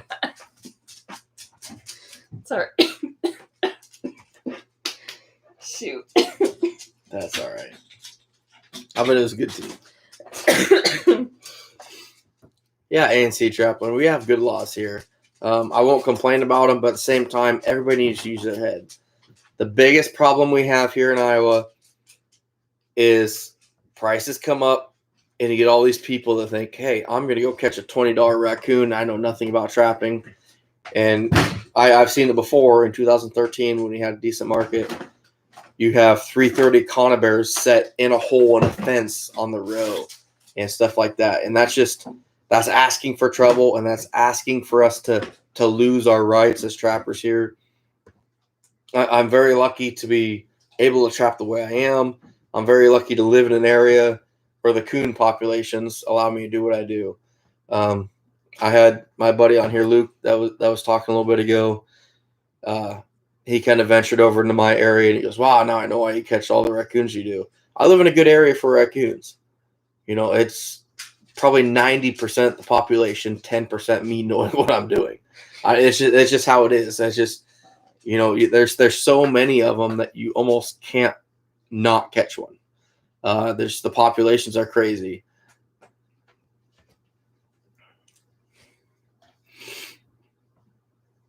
Everything else isn't. Yeah, that sounds like Iowa, Anthony. I know, like Des Moines and your big cities. Seems like that's where most of the Democratic stuff comes from. You get outside of that, and it's more the Republican side. Not to talk politics. I'm not talking politics, but you know, as trappers, generally we're on the more, you know, conservative side of things, and the big cities generally are the liberal side. Not getting into those issues, but it's just how it is, and some of those states with the bigger cities, you've all seen it. We've seen it. It depends on what state you're in, but it is what it is. That's actually a hell of an idea, John. Wish that I would institute a trapper's education. I honestly never thought of that. That is awesome.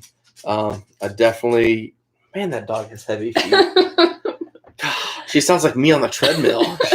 Boom, boom, boom, boom. Try it early in the morning. She's loud. But no, John, you're right. If I had a trapper's education course, I think that would be it. The cat's climbing my deer head. All right. I'll take off anyway. I'm going to clean up a little bit and you enjoy the rest of your talk. All right. Thank you, honey. Yep. We'll see ya. Thanks for putting up. Have fun with your cat. Yep. Yeah, I agree, John. We need to have a class that teaches the ethics of it. I think every state should. And it's not to turn people away, but it's to educate them on what's really happening. I like that. Yeah, Anthony, you're probably right. I'd be lying if I said the first thing that comes to my mind when I think of Oregon isn't Portland, because it is. That's just kind of what I think of. But you're right, absolutely. There's a lot more rural places than these big cities, for sure. Trapper education should go right in with hunter education, add a day and do it as well as one. I like that, Chad. That's a hell of an idea. That might actually be something I bring up to my DNR and see what he says. We need to do something, guys. We're dying as a sport. It's just we don't have a lot. We don't have a lot of say anymore. We don't have a lot of support on our side, and that's just what we got to do. We got to. I guess I can turn this now. We got to start standing up for ourselves, and what's the word I'm thinking of? Before, it seemed like there's about 5% of the trapping community standing up for 95% of it. We need to have 95% of our trappers stand up for that 5% that can't or won't. That's the only way we're gonna keep going. Yeah, Anthony, I don't blame you. No, Trapper J, I'm pretty good. I'm starting to spin pretty good here, so we're good for the night. We're going to heading down to the Renaissance Fair in Des Moines tomorrow in 95-degree weather, which I'm thrilled about. So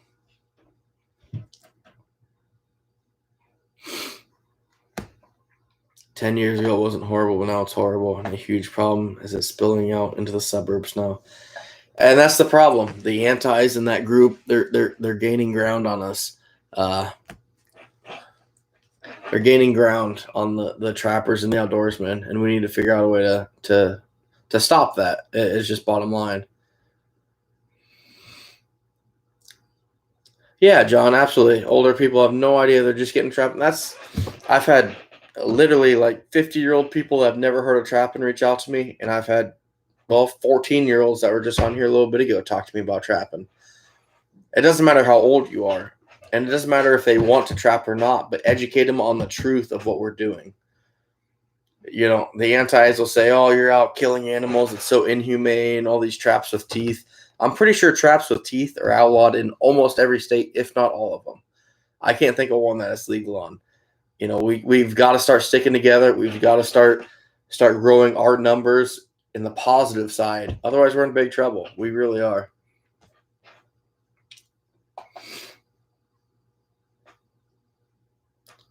Yeah, Flintlock 25. Mahler's definitely on something. And I'll add to that. You have trappers, you have deer hunters, you have coyote hunters, you have coon hunters, you have bird hunters. All of us fight amongst ourselves. We're always bickering and arguing and fighting. If we stand together, all as one, every outdoorsman, even fishermen, there's nothing that's going to stop us. We would make up probably 70% of the country. It's ridiculous. We've got to do something.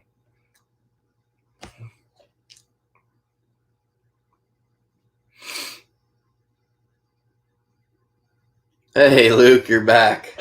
How'd your football meeting go tonight?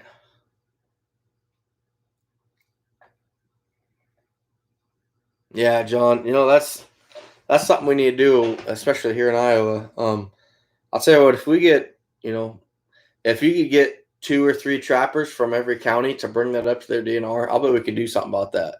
Make an actual trappers education course, or just add it on to the hunter safety course, which wouldn't be a bad idea at all. I really like that idea. We need to come up with something. That's for damn sure.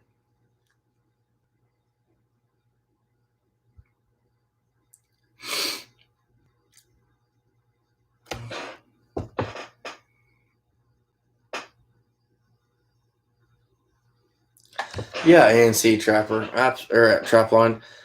It would be good. YouTube has become so popular anymore with education stuff, and there's so many people out here educating trapping, as far as how to do it, the laws, the ethics. It's huge now, and that's something we really, really need to stand out with.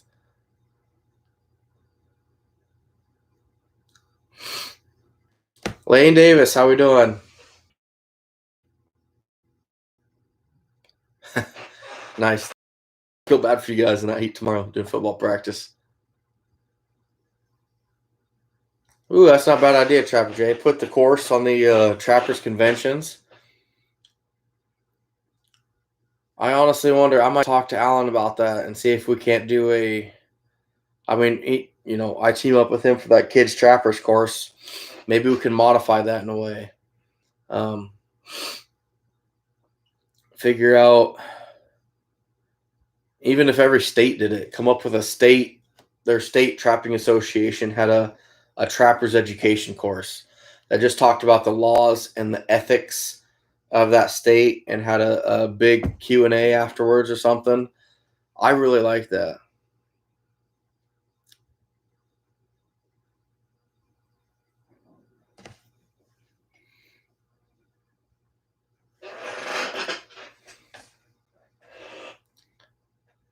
Yeah, you're right, John.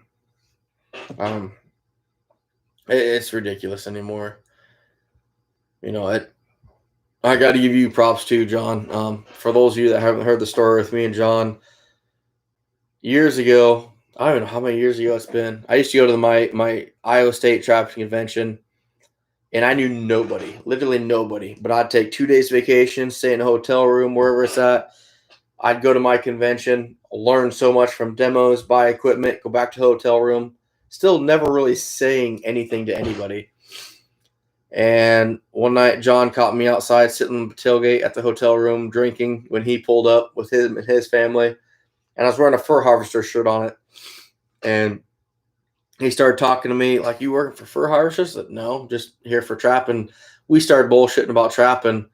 It was, I don't even know what it was, John. 3 hours that we sat out there and talked on the tailgate of my truck, just talking trapping. And that was a Thursday night, I believe. Because we talked a little bit and went our separate ways, went back to the hotel rooms. I went to the convention all day Friday, still knowing nobody, never ran into John to his family or anybody. Went back to the hotel room Friday night, and my hotel phone,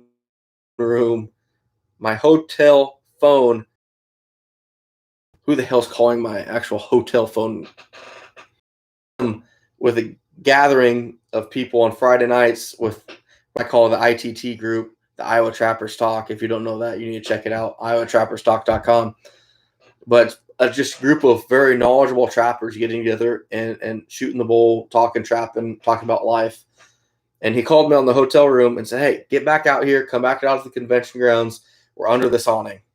I went over there, and I wish I had pad of paper and pencil, because the amount of knowledge that was thrown out there by Wayne, by John, Jamie, several other guys just talking trapping. And I was I mean, I was like deer in headlights, just amazed by this, talking to these knowledgeable people.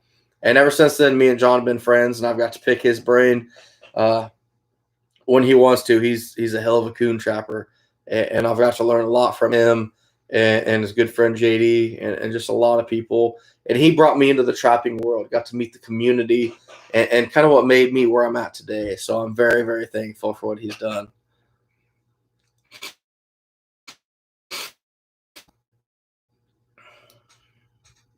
Tommy, Wisconsin has a good trapper ed course. That's good. I know some states have them.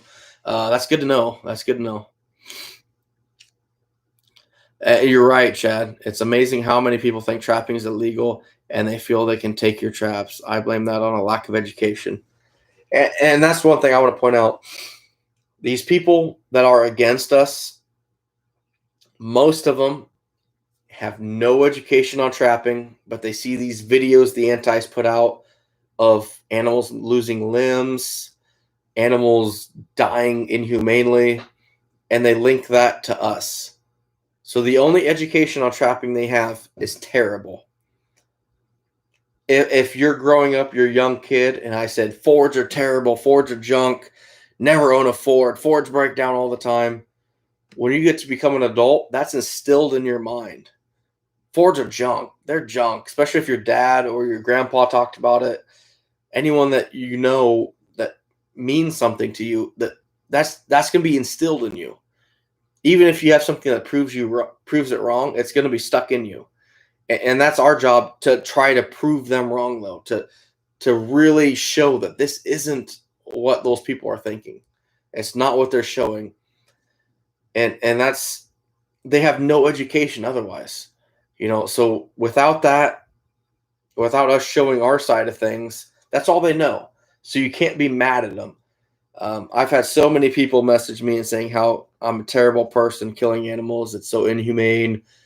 How dare you break every one of those animals' legs, this and that. And that's not the truth. Obviously, we know that as trappers. But they don't. So it's our job to educate them. That's all we can do. That's all we can ask for. John Lynch, ethics alone would be huge. Just because you can don't mean you should. Absolutely, John. I agree with that 100%. L&J Outdoor just went through the Wisconsin Trapper Education course last fall, winter. Have to have it here. Trap was actually a really intense course. Did it online. Took me a couple months to get through it. That's good.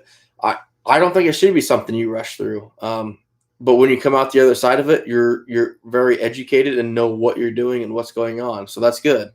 I get that 100%.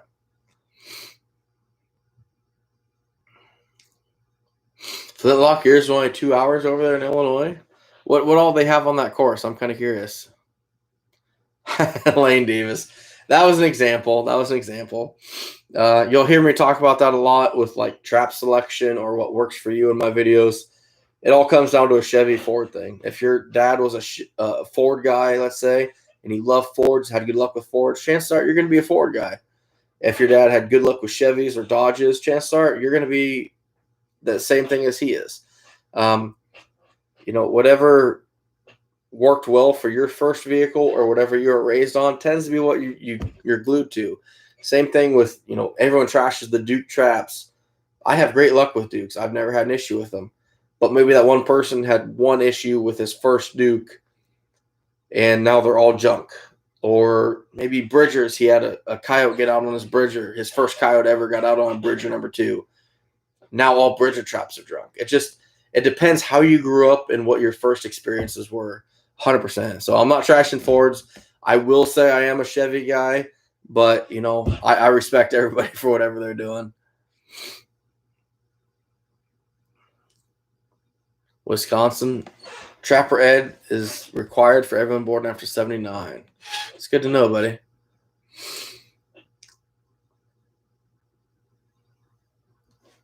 Oh, wow. You're born in 73 and still had to do it.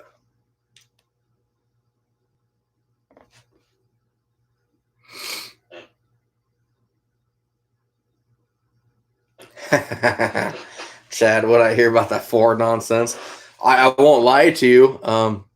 I've got a buddy that has a 2019 Ford, I want to say.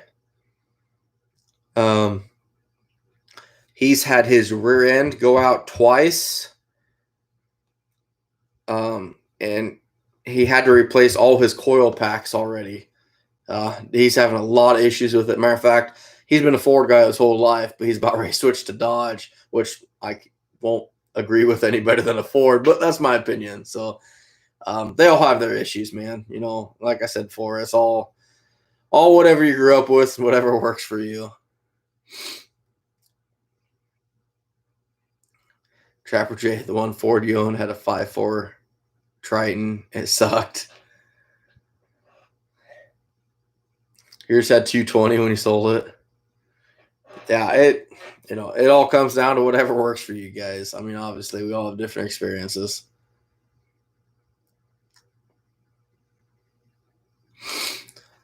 That's a very good point, John. Man, there's a reason you're kind of my idol with trapping.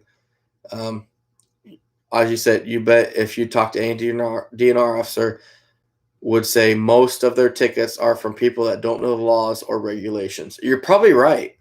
It's not from, I mean, there are a few people out intentionally doing things wrong, but most of them are from people that are uneducated and don't know what's happening. I'd agree with that 100%.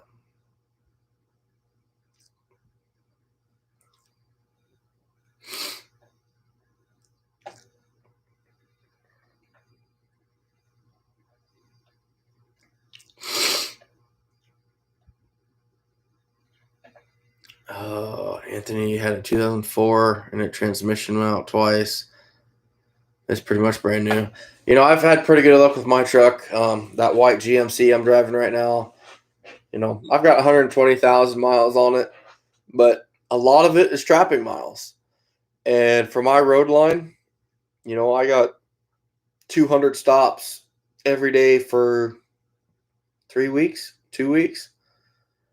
You add that many stops, stop, go, stop, go, stop, go. You're hard on transmissions. You're hard on rear ends. And she's held up really good. I'm pretty proud of her. So.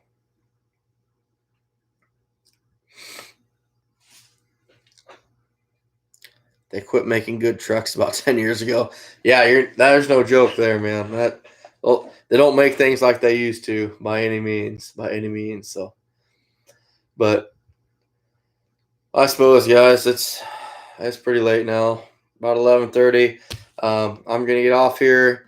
Probably go say goodnight to the family, even though they're probably all in bed by now. But it's been fun. I'll catch you guys here.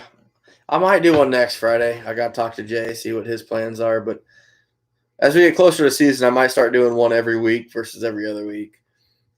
Just kind of depends how things go. But it's been fun. You know, a lot of stuff got thrown out there tonight. I like that. I like talking trapping. That's one of the reasons I do it, period. So just want to help educate people the best I can. Looking forward to this season, guys. I'm putting a little more homework into it. Already kind of going through Google Maps, checking things out. I'm going to expand. I'm going to move my areas quite a bit. So thanks for tonight, guys. It's been fun. Hopefully see most of you guys on Jay's live feed tomorrow. I know I'm going to be picking his brain and sending him a $20 super chat since I owe him one now. So, but it's been fun, guys. I really enjoy this. I really look forward to this when I do this. Generally, it takes me a couple drinks to get kind of loosened up in it for sure, but it's been fun. John, thanks for stopping in. Lane Davis, you didn't have to do that, man. I appreciate it. Appreciate the super chat. You know, it's been fun, guys. I love talking trapping, and that's why I got into this. I love trapping. I want other people to enjoy trapping. I don't have all the answers by any means, guys, but if I can help anybody in any way, I want to share it.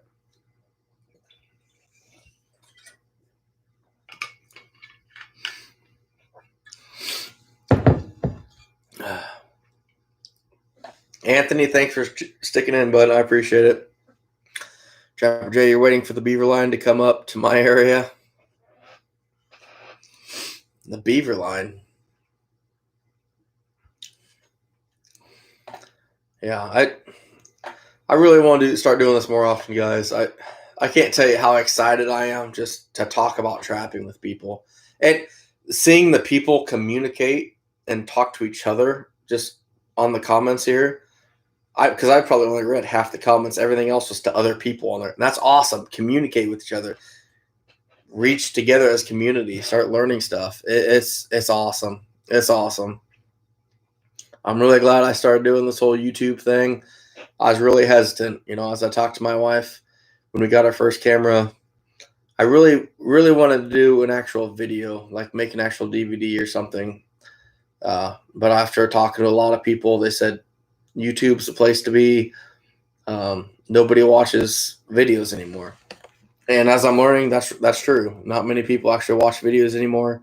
Most people, uh, they're on YouTube because all the information's on here. Check out Trapper J, check out Coon Creek, 330. There's so many educational places on here anymore, and that's I'm glad to be part of it, a small part of it, but I'm glad to throw my 2 cents in there. As I love to trap and I want to help anybody I can, so I'm going to keep doing it. It's been fun. This next year, huge expectations. I'm very, very excited about it. If me and Trapper J don't have 150 coon the first day, I'm going to be very, very disappointed. And now that I know how to run my damn camera, I'm going to make damn sure that we have 150 coon on camera and I don't miss out like last year. It was fun, but very disappointing last year when I didn't get opening day. But after talking to Jay, he's got some pretty badass ideas that I'm pretty excited for. So it's going to be good. It's going to be fun. Really, really looking forward to this. So anyway, guys, hey, thanks, John. You know what? I got to give you a lot of thanks, man. I definitely would not be where I am with my knowledge as far as any type of trapping without you taking me under your wing and really, really introducing me to the people that know trapping.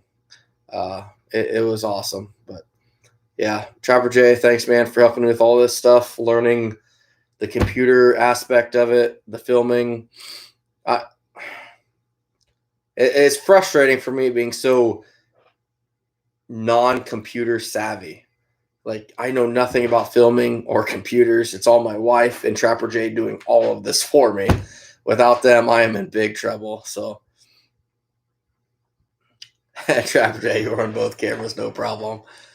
Pretty soon you're going to look like some kind of machine out there with cameras here and there and everything else. But no, it's going to be fun, man. I'm really looking forward to it. It's going to be a good time. It's going to be a lot of fun. So anyway, guys, y'all have a good night. We'll see you hopefully next weekend. Do some more trap talking. We talked about some mink today and muskrat, which that's out of my norm. So that's cool for me because I want to learn that stuff. I got a whole paper over here I wrote down notes on tonight. That's awesome because I'm learning probably more from you guys than you are from me. So it's awesome. It's great. Edward, have a good night, man. You guys have a good night. Be careful. Luckily, I don't have to drive anywhere because I'm just got to make. I might not even go upstairs tonight. It's hotter than hell in here, and with no air conditioner, it's pretty miserable. So, y'all have a good night.